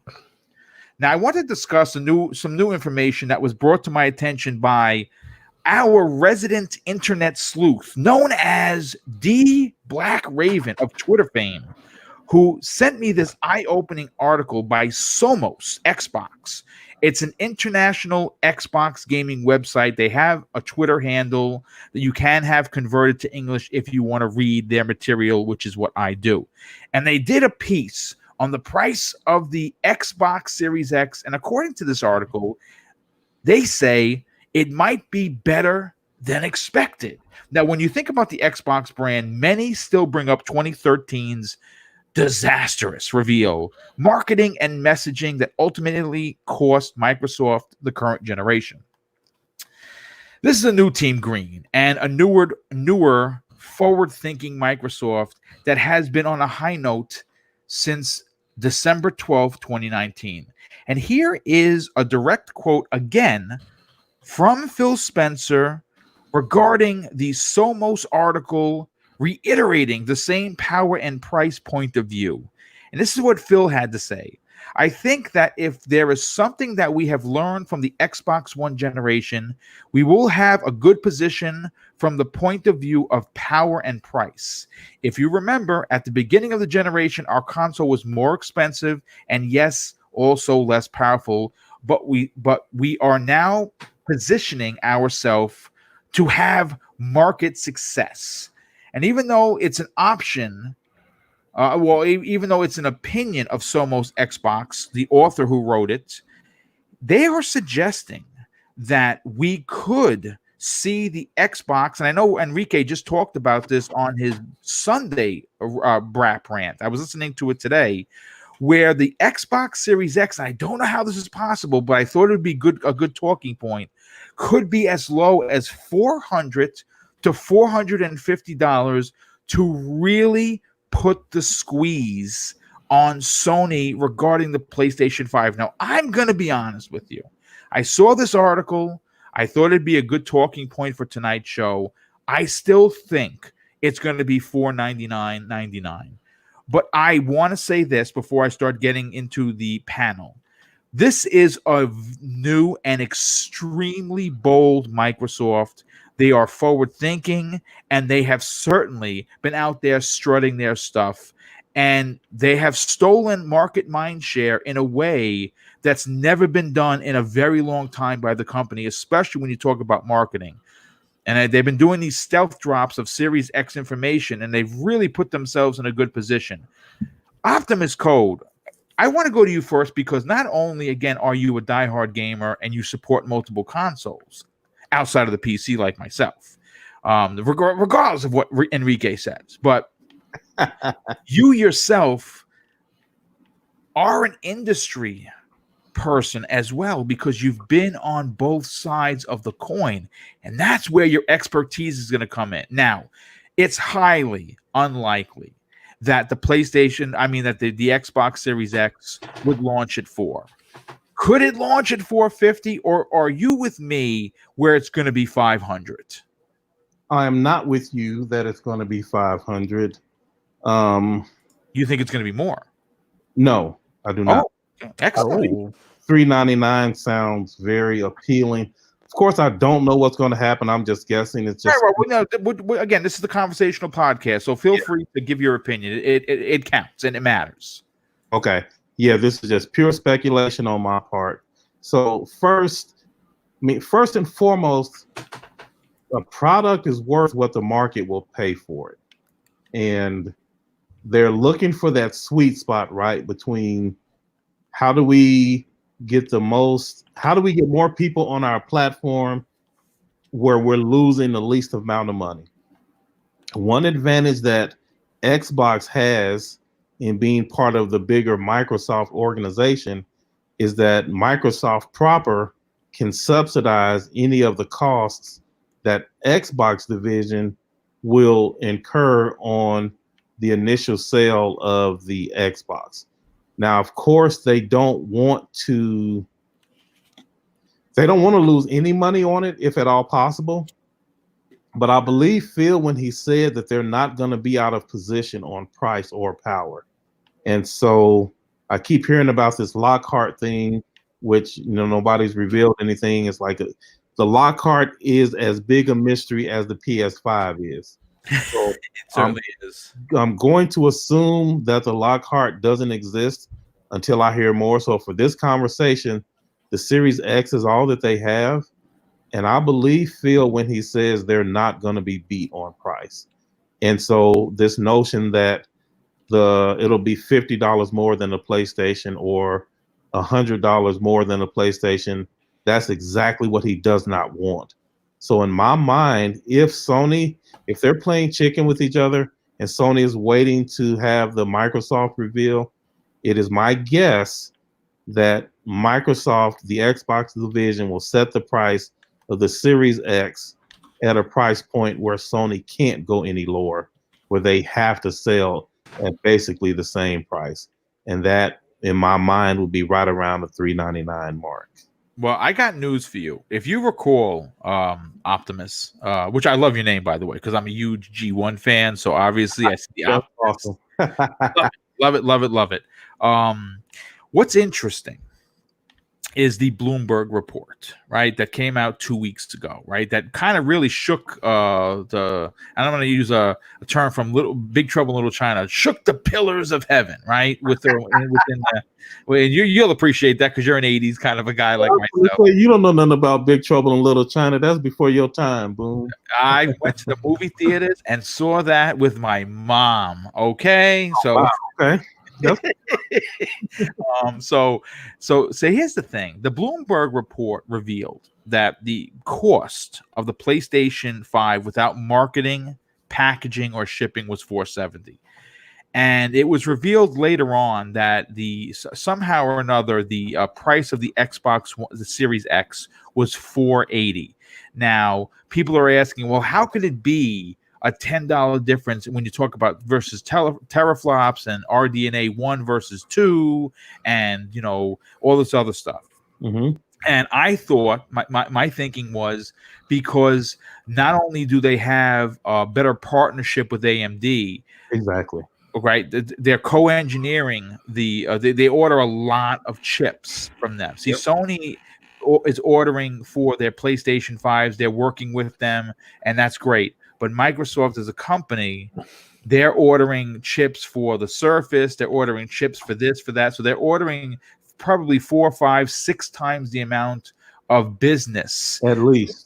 At least. Mhm. Yeah, you got Right. to And again, I'm not a businessman, so I'm not even going to Yep. pretend to. There's server racks. Yes, there is so much behind the scenes that could, in fact, lower the cost. But my thinking was, I've called Lockhart their Trojan horse, because it's going to be diskless, and it's going to be for the casual market that can get into next generation. It's a little bit slightly more powerful than the X, but it's going to be that digital system for the younger market who has grown up on their tablets and phones and don't need the disc because they do everything digitally anyway. So I thought that maybe that, but talking about it out loud, about how much business they do with AMD behind the scenes, they could in fact lower the cost. Now, I like your point that no one wants to take a loss, but could you imagine if Phil Spencer gets out on that stage and shows this console and says it's $399? My God, everyone would fall out of their chairs. Yeah, absolutely. And I think that's the exact effect that they're going for. Yeah. Well, you bring up some great point, and I listen. I got to tell you, dude. First of all, honestly, it has been an absolute pleasure. This cannot be the last time you got to be on the show. We have to have you come back, dude, because you really dropped some megaton knowledge on us today, and I do super and greatly appreciate it. But let me get Wilmy Hood's opinion on this. Now, Wilmy, obviously, you remind me of King David from the Iron Lords, where you are the premium gamer, right? You are the on the upper echelon of spending money when it comes to gaming, because you know what? That's your passion. So wait a minute. Does he call Phil Dominus Maximus? No, I just call him Phil. He just calls him Phil. That's all King David. But my point is, again, this is why I go to you next, because you are a man who owns his own business, and you have to make decisions from being the head of everything. You're the head of marketing, you're the head of distribution, you're the head of advertising. You have to make all the big calls. What do you think would happen to the industry if Phil Spencer gets out on that E3 stage and announces that the most powerful hardware that's currently sitting at 12 teraflops is $399? I don't think it's going to be that cheap. I'm going to say somewhere around $400 to $450. Okay. I'm pushing towards the $450. Okay. He said he wants to, lower that price down to what, they're going to release the PS5. But the thing is, Sony really hasn't gave any info yet. So, I mean, we're all kind of clueless. There's been a lot of speculation. It's going to be $400. But now if Sony does release for $399, I would not be shocked to see Phil do the same thing, because Microsoft's a software company. They can make it up in other areas. So they may take a loss on the console, but they'll make it up somewhere else. I mean, there's no place Microsoft they're making money on Game Pass hand over fist. Exactly. So they'll make it up somewhere down the line. I mean, it's Microsoft. They're like Disney. They have their fingers in everything almost. So they sure do. And with xCloud coming out here soon, I mean, they just did this big marketing thing with Samsung. So yeah, I mean, it wouldn't shock me, but I'm still saying around $450. Okay, I mean, listen, it's. I put it to this way: right now, it is a real virtual game of chess. Both companies, Sony more so than anything, they have been like really, really keeping it close to the vest, if you will. Whereas, and again, it's really been a tale of two companies, because obviously, if you look back to 2013, and Sony was banging their chest, right? This is how you share games. No camera in the box. 1080p makes you a better gamer, right? That was a thing, folks. and their marketing and messaging has been on point almost the entire generation. And like I said, taking nothing away, they have major games coming out for their console, so no one's gonna not buy them. This is not the same Sony that was there on the early years of the PlayStation 4. This is a very, very business-like, close to you, keep your cards close to your vest kind of a Sony, where this is a real different Microsoft. When they say, Phil Spencer's bold and they're doing things different, man, it really is the tale of two teams, so to speak. Gaming Forte, I go to you next because you are our inside man, and you obviously, because you're in the trenches, get to see and talk with the consumer.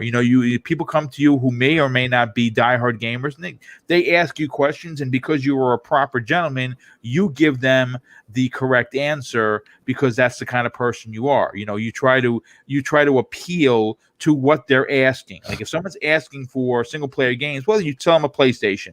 Someone's asking for something multiplayer games, you sell them an Xbox. But my question to you is this: how insane would it be, or how aggressive is Microsoft willing to get to launch the Xbox Series X at $399 to match the potential PlayStation 5 $399?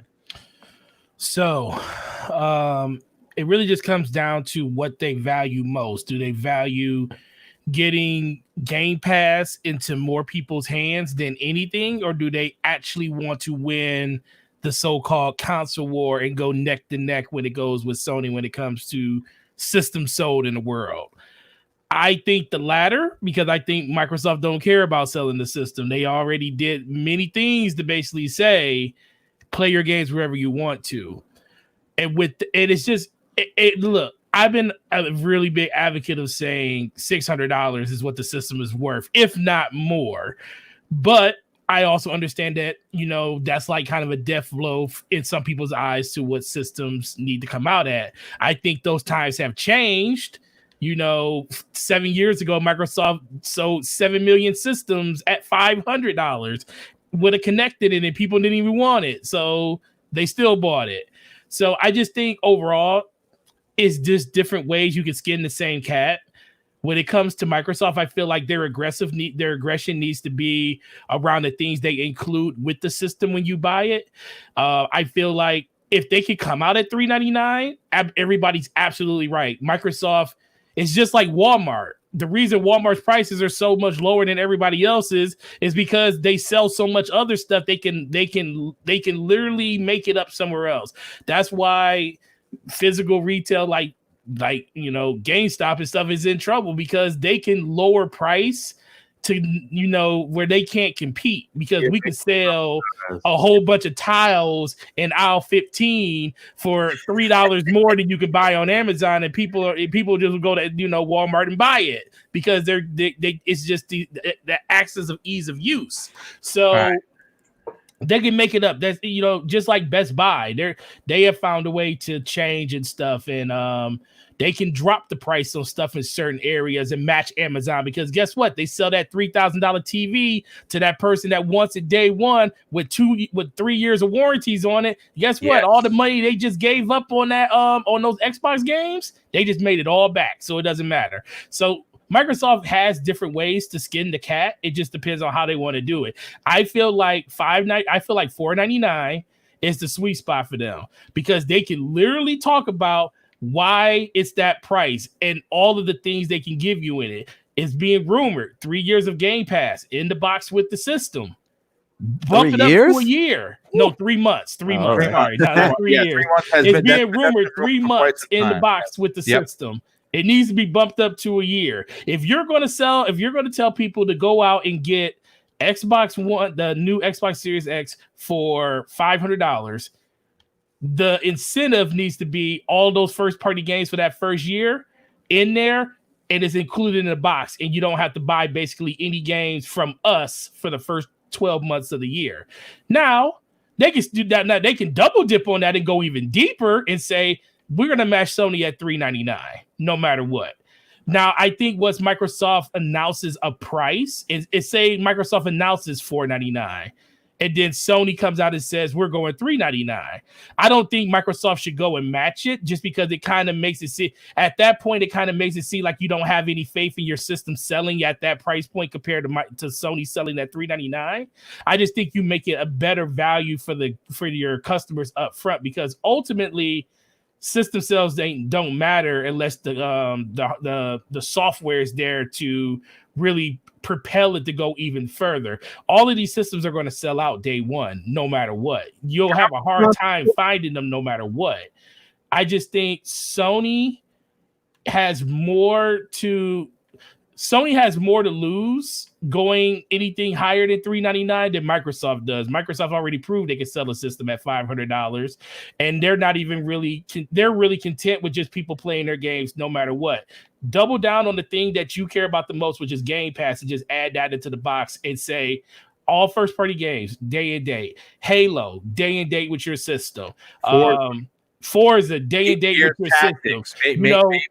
All that stuff needs to be there, and then just to say screw everything, 1 year worth of Game Pass. And the reason, and people probably think that's crazy. No, it's not, because they've been doing deals for the last year and a half, to 2 years almost, giving Xbox Game Pass away for $1 to $3. And they literally went on a show and said you can stack it up to 3 years, and people literally paid for 3 years of Xbox Live and then upgraded it to Game Pass Ultimate for $1. For a buck. They were just giving 6 months away at PAX and East. they just they just gave 6 months away at PAX East. So, dude, if a person is willing to double down and say, I want to be with Xbox, I believe in the future of Xbox, and I want to buy your $500 system, 1 year of Xbox Game Pass, and make it the ultimate version to say, you know what? Even though you buying this system from us,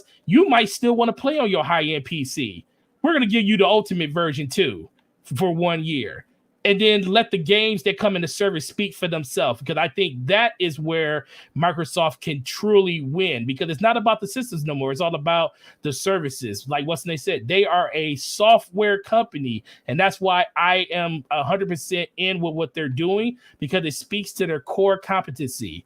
They are a software company that talks about services. Sony is a hardware company that talks about hardware. That's why you see the mass divide in the way that these companies perceive their business strategy and why they're going in the directions they're going when it comes to that strategy. Okay, I don't mean to be disrespectful, but I gotta respond to something Forte said, because Forte, I think I disagree with you. I think Go ahead. Speculating, but there are two things that I think that you're not taking into account. One, Phil has been on the record saying that the console will still exist under the TV for the next 10 plus years. Yes. Okay, go ahead, keep going. And then second, the notion that, okay, sell your system at $100 more, but add the value that you think the market wants to demonstrate why it's $100 more. Phil has already gone on record and saying we learned our lesson from that the last time we tried that. Yeah. Your point is they did it before, they can do it again. But his message has been we have learned from that, and we will not be beaten on price or power again. As a matter of fact, his exact words is that we will not be out of position in price and power against the PS5. Yeah. No, and you know what? And I agree with both. That's why I said, if better yet, they can do both. They can meet them at price and still give the value of the perceived value of Game Pass in the box. I do not disagree 100 at all with you on that. I want Microsoft to come out at $399 for that system and say, beating their chest and say, this is what we're going to do, and this is how we're going to show our fans that we believe in what Xbox is, and they should too. I just look at it from more of a standpoint that unless this system unless they're willing to literally lose $200 per system or whatever it's going to cost them to lose, I don't think it's going to hurt them one bit at all. I just think Sony's going to wait for them to do whatever they're going to do. And unless Microsoft comes out and says we're going $399 first, they're going to be in the dark the whole time, because I don't think Sony's going to say anything until they get that nod from Microsoft. And I said this on the show a while ago. I said it like probably 3 or 4 episodes ago. I want Microsoft to go for their throat. This is the opportunity for them to say $3.99 Game Pass for a year in the box. What do you got, Sony? And just walk away from the scenario at that point, because I think that is a winning move right there. I do not disagree one bit. I just don't know if Microsoft is willing to go to $4.99 without knowing or go to $3.99 without knowing what PlayStation is going to do first. No, makes. I mean, well, listen. This is fantastic. I want to move on to Tempest's son. Tempest, again, Microsoft has been making a lot of noise in the last couple of months, and like I said, I always like to say the company took a turn for the better post E3 2018 when Phil got on stage and announced that they bought 4 companies and they created one. And then since then, it really has been an upswing for the company and for the brand of Xbox.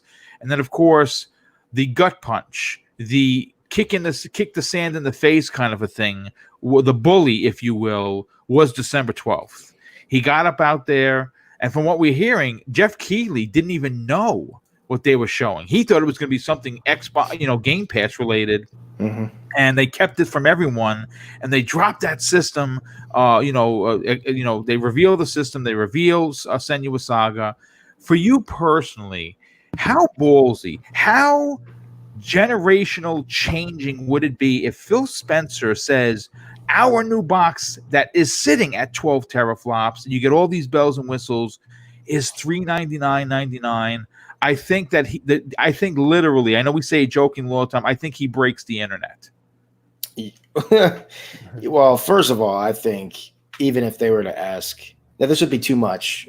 I believe, I don't think they can do this, but even if they wanted to ask $600 for just what's on the paper, what they're showing, they're giving us, I mean, to me, that would actually be worth it. I still believe that they're going to do $499. That's just my opinion. I think that's where they're going to come in at. And even at $499, it's literally impossible to argue the value of what they're going to be giving you. I mean, but if they do $399, like you're saying, dude, I hate saying things like it's game over, but I really true, because if it's $399, you realize that if there is a Series S, what's that going to be, $199? I mean, you're talking about value that is like if they come out at $399, it's physically impossible. It's a literal impossibility for you to try to build that in a PC, that much power for that cost. I think it's even impossible to try to do it at $500 or $600, but let alone $399. I mean, you'll have PC guys that don't have maybe Wilmy's PC, but like my PC that just play on PC. They're going to look at the Series X and be like, well, that could kick the crap out of my computer, and that's $400. What the heck am I doing? They're going to go out and buy that thing. I mean, I think that might actually be the point. I mean, you would move so much hardware that they might even start talking about numbers again. You know what I'm saying? Maybe. See, now this all sounds great, but at the end of the day, let's keep it 100. We've been saying that if you're a PC player and you play a Microsoft game, you subscribe to Game Pass, they're good. You're spending money on their software. Right. That's true. That's true. If you own an Xbox One X and you decide you want to buy the new Halo Infinite, or you want to play Halo Infinite, and you finally, if you haven't done it already, you finally sign up for Game Pass, you're literally the perfect customer to Microsoft. Because if they sell this thing at $399, they're definitely not making any money on it. That's for sure. They ain't making no money about it. Yeah. So the only reason I really see them trying to push really, really hard to sell more consoles than the competition is so they can literally say in all aspects they won. They won on units sold. They won on software sold. They win on the cloud service. They win on the game services with Game Pass. I mean, if Phil really wants to, quote unquote, win and leave absolutely no scraps for their competitors at all, then you do release the box at $399 and take a loss. I believe they can do it. I don't think they will. I still think if this thing comes out at $499, honestly, I think it's really a steal of a deal for me. Oh, absolutely. Absolutely. Yeah. But the casual parent thinks that. The Well, maybe not, but they're not going to care when there's if we're talking $399 for this thing, they're not going to care when there's a $199 Series S or a $299 Series S. You know, they're going to have that option. And in comparison, the parent is going to look. I mean, if the sales rep is doing their dang job and actually says, hey, listen, well, the sales rep or just the Microsoft is slapping you in the face with the advertisement like they should, you know, the parent's going to see Game Pass included in this box, over 200 games, and the Series S is only, you know, $299 versus the PlayStation's probably $499 or maybe $399. You know what I'm saying? So they're probably going to pick the cheaper box up for their kids. If their kids are adamant and really want, and they're like, no, it's the most powerful. Still, I mean, like right now, I go into the Best Buy the other day and I heard about it, but it didn't really click with me. Microsoft is advertising the Xbox One X at $299. Yes, they didn't drop the price by $100; they dropped it by $200. That thing was $499 in the stores still. If they're selling it at full price, it was still $499. Now it's $299. So I don't know if they're trying to condition people, if they're just trying to get rid of the stock they have in preparation. They want to, you know, sell these things instead of just like them ending up somewhere else, not being sold. I don't know what their goal is, but that thing did drop $200. You can go in any store right now and buy an Xbox One X for $299, and that's still a steal. Be honest with you, for how hefty of a console that is. So I don't really know what they're doing. Maybe they're conditioning. Maybe they, instead of dropping it to $399, which would still be a good deal for the Xbox One X, maybe they're conditioning people to buy it for $299 because maybe they are going to come out with this thing at $399. If they do that, the world's going to catch on fire. Something bad has to happen. I said that on Twitter on the 24th when I saw the price dropped. It was like, it looks like they are positioning the Xbox One X to be your entry model because, like I always tell people think that just because it has the Jaguar CPU in it, that system still has a lot that has not been pushed out of it yet. So I don't think people. That's why I think the adoption rate for the new systems aren't going to be as fast as people think it's going to be. They're still going to use their PS4s and Xbox One. The PS4 and Xbox One are still going to outsell these new systems for the foreseeable future, at least for the next couple of years. And then because like people literally today when I was at work, it's tax season. It's the new Christmas going on right now. Yes. I tell people, it's like they say, "What do you want? Should I get? Should I get Xbox or PlayStation?" And like Boom said so eloquently, I just talk about the things that's relevant to them. But they also say, you do know the new systems are coming out at the end of the year. And they say, you know what? No, I can wait because I usually wait a couple of years until they drop in price anyway. Some people are just built that way and they're just getting into PS4 and Xbox One. And that's why I think this generation is going to be won and lost for 3-4 years from now when it comes to what these systems have to do. Right now, just get as many people in the system. If you can do that at a $399 price point, that's even better. I just and put it like, and I also feel like this, and I said this on Brad. Microsoft can do a couple of things with their system. They can make it a sense of urgency type thing, saying, "Hey, system's going to be $500 after whatever." They could say, just come out with a breaking thing, say, "Hey, guess what? Anybody that adopts the Xbox One, the Series X, before March of 2021, you get it for $399." I think Slow-Mo done told you it's not Series X. Yeah, I know, but like I say it like that for Slow-Mo because I gotta keep the meme going. And you heard that he said it. He said it to Luca like that the other day, and he cussed my name when he said it because I'm always in his head. But that's why I think Microsoft has so many different ways that they can attack this. They can literally say, "Hey, come out on stage," and if they want to like put Sony in a hard place, say, "Hey, guess what? You adopt our system within the first 6 months, you get the early adopters get $100 discount on the system. You get it for $399 day one if you buy it before a certain date, and then let it be known that it's going back up to that regular price." How many more people are gonna be like, you know what? I wasn't thinking about getting that Xbox right now, but if they gonna give us $100 discount on the day one, that's another option for them because that's a short-term way of them supplementing and only losing so much money because they already projected that in their plans of doing it. But that's just one way they can actually attack this. I put it this way: as we get closer to the fall, it's going to be interesting. Now, real quick, thanks to, of course, Optimus Code, Aaron JF94 drops a very generous $2 super chat and says this: Sony PS5, and I think he meant to say Boom or BOM 450, Xbox Series X 480. $30 difference. I mean, listen, I got news for you. If the PS5 comes out at $499 and so does the X Series X, I'm getting it either way. But a $399 would be quite tasty. Now, closing, first of all, I want to thank everybody that came out for tonight's show. Oh, here we go. Basement Radio Arcade Podcast drops a $2 super chat and says, do consoles have ultra settings? I'll wait. These will have ultra settings. Yeah. PC. Oh my god! We have to entertain him. He is being very generous, but he does love it. He put it in color. That's all that matters. Yeah. Yes. Well, listen, real quick.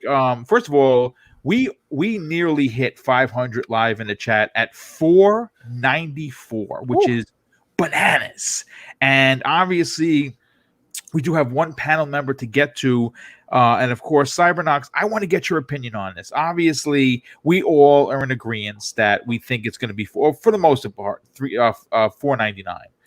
But my God, $399.99 for the Xbox Series X, sitting at 12 teraflops, hardware ray tracing, RDNA 2, Navi 2, all of the bells and whistles you could possibly imagine.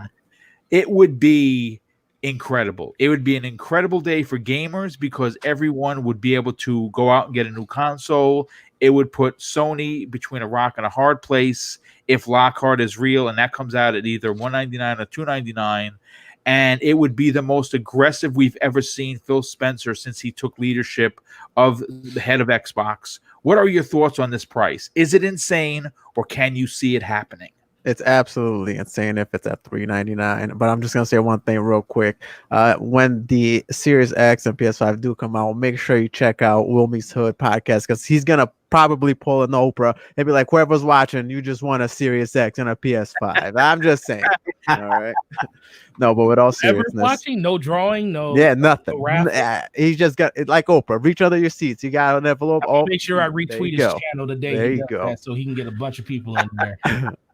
But I think at $499, I was thinking that these systems were going to come in at $499. I think there were some estimations that the manufacturing process was $450 for the PS5. I would go along the lines that the Series X is probably close to $450 if the estimations are correct, or maybe a little bit more expensive. I think if it comes in at $499, it'll be a fair price. But if they really want to do a mic drop, like everybody's alluding to, $399 would just literally like break the internet. Like this, it'll be insane.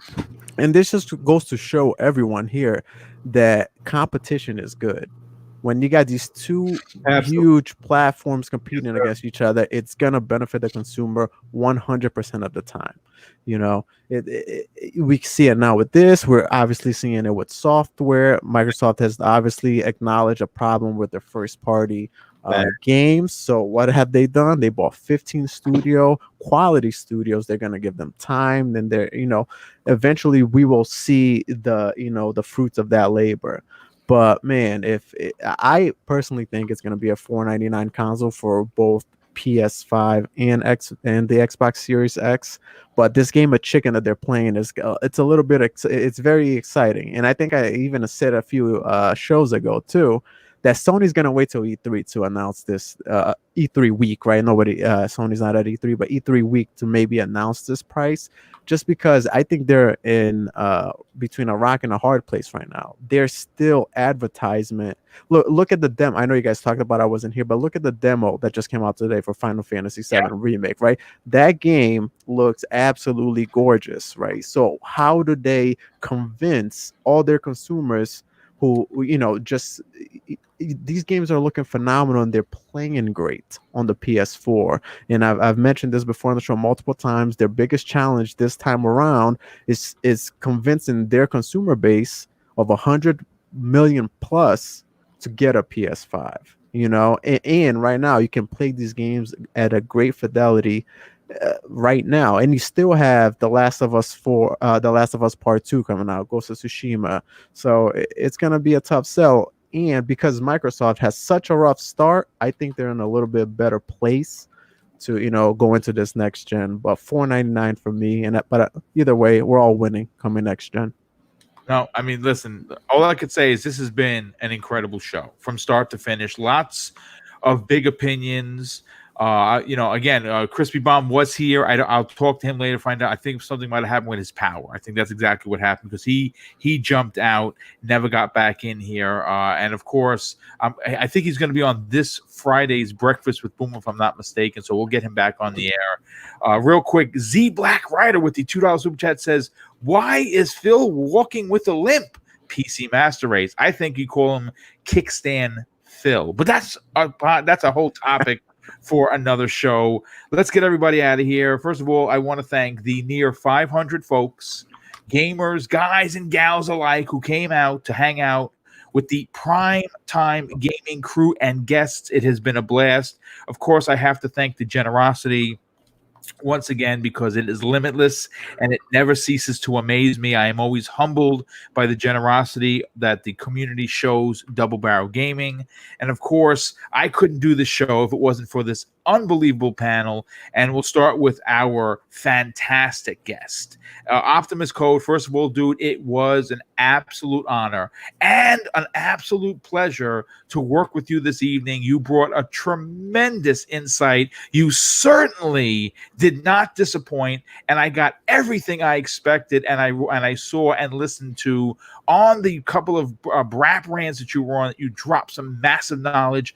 Do me a favor, dude. Tell everyone where they can follow you on social media, and do you have anything else going, my friend? So first, I didn't do all that, Boom, but thank you. Just a regular dude on the show sharing opinions. Well, it was great opinions, and I definitely appreciate you taking the time to hang out with us. And as far as where people can find me, that stuff's not important, man. I'm just happy to be on the show. I appreciate what you guys do. Thanks for having me. Well, listen, dude, we definitely got to get you back, and I do have all of his links available in the show notes should you want to, and I definitely highly suggest following this man on Twitter. Of course, Wilmy Hood. 55 minutes before the show went live, I called out to you. I was in distress, and you swooped in like the superhero that you are. Thanks again for being here, and of course, bringing your very professional but also fun opinion when you talk about gaming. Tell everyone where they can follow you on social media, and also tell them about your YouTube channel, and of course, your big newsbreaker for your show on Wednesday. Well, you can find me at, of course, Wilmy Hood on Twitter. You can find me Wilmy Hood on YouTube. And every Wednesday night at 8 o'clock Eastern, we do Gaming Beyond the Box. You can find me on Xbox, PlayStation, Switch, sadly Stadia, Steam, Epic. Pretty much any place you can find a game, you can type Wilmy Hood in, you'll find me pop up. And yes, this Wednesday night, during my podcast, we are going to announce the Switch Pro with 32.5 T-flops. And no, that's not being serious, folks. I promise you. We don't take this stuff that seriously. It's all about the games for us. You know, we don't do the console war and all that good stuff. So if you got time Wednesday night, come check us out. Well, definitely appreciate you being here. I certainly do. And of course, yes, check out his show. It is a lot of fun. It is adult. So you know what? Get on your big boy pants and get ready for a great show. Gaming Forte. I want to get to you, my brother. You are not only the busiest man when it comes to podcasting, you run yourself an outstanding YouTube channel, which has been relatively active as of late, as well as being one of the community good guys. Thank you so much for being here, telling me and tell everyone else where they can find you on social media, but more importantly, check you out on the other shows you're on, but also subscribe to your outstanding YouTube channel. Oh, man, it's always a pleasure, man. YouTube channel's been growing. We just crossed over 1,400, so nice. on our way to 52,000. So, you know, thanks to everybody watching those videos. Yeah, thank you, man. But it's Gaming Forte on YouTube, Gaming_Forte on Twitter. If you want to hear just positivity and just me telling people to calm the hell down on Twitter all the time, that's where you want to come. Well, listen, it's great to have you here. It's great to listen to you, and it's great to work with you on a weekly basis. Thank you so much. And of course, Tempest's son, who took the time to be here, even though his wife is not feeling well. And thanks to her, who is a super trooper, really kind of kicked him in the rear and said, "Get over there. You need to be there." So he's here to give us his very adult opinion, but also his die-hard gamer opinion. And this guy knows about RPGs. He knows about more porgs, and he also knows how to kill you if you're on the opposing team with his ridiculous sniping skills. Hey, dude, do me a favor. Tell everyone where they can follow you on social media and check you out if they want to get sniped on Xbox Live or PlayStation Network. Yeah, thank you, Boom, once again. And yeah, thank you to my wife, who is now right next to me. Thank you. Let me come on the show. But yeah, you can find me at the Tempest Sun on Twitter, and the Tempest Sun with no space on PSN, and with a space on Xbox. Yeah, I loved being here. It was fun. I guess we're gonna go watch some anime now. So heck yeah. Well, listen, dude, again, I really, truly appreciate you getting here. And, of course, last and in no way least, who wasn't sure if he was going to make it, but somehow, some way, the Cape Crusader swung in and gave us his amazing opinion that he does each and every week. Cybernox, appreciate you being here, dude. Love that you are a part of this panel on a weekly basis. Do me a favor, dude. Tell me and tell everyone else where they can follow you on social media and check out your awesome YouTube channel. Yeah, man, it was great being here as always. Monday nights is a special time for me when I get to talk about games with everybody that is as passionate as I am. But yeah, you can find me at Easy Cybernox on Twitter. That's where I'm mostly more active. On Xbox, on PC. Check out my YouTube channel if you like, at Cybernox as well.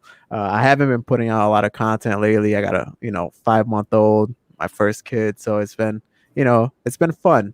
So it's a little busy. So, but yeah, it's always a great time being here. We can't wait for us to keep going as E3 approaches, and the chat's been great, and I can't wait for next week.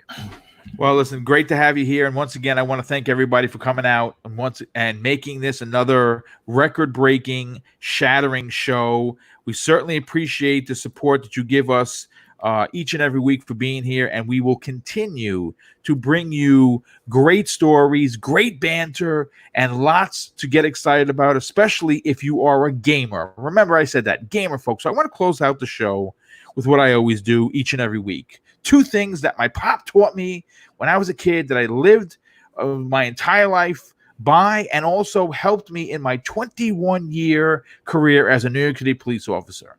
1, treat others how you want to be treated. And more importantly, it doesn't cost anything to be nice. You live by those rules, and I can guarantee you, you're going to have an awesome day. Take care, everyone, and we'll see you next week on the newest episode of Primetime Gaming with Mr. Boomstick and Friends.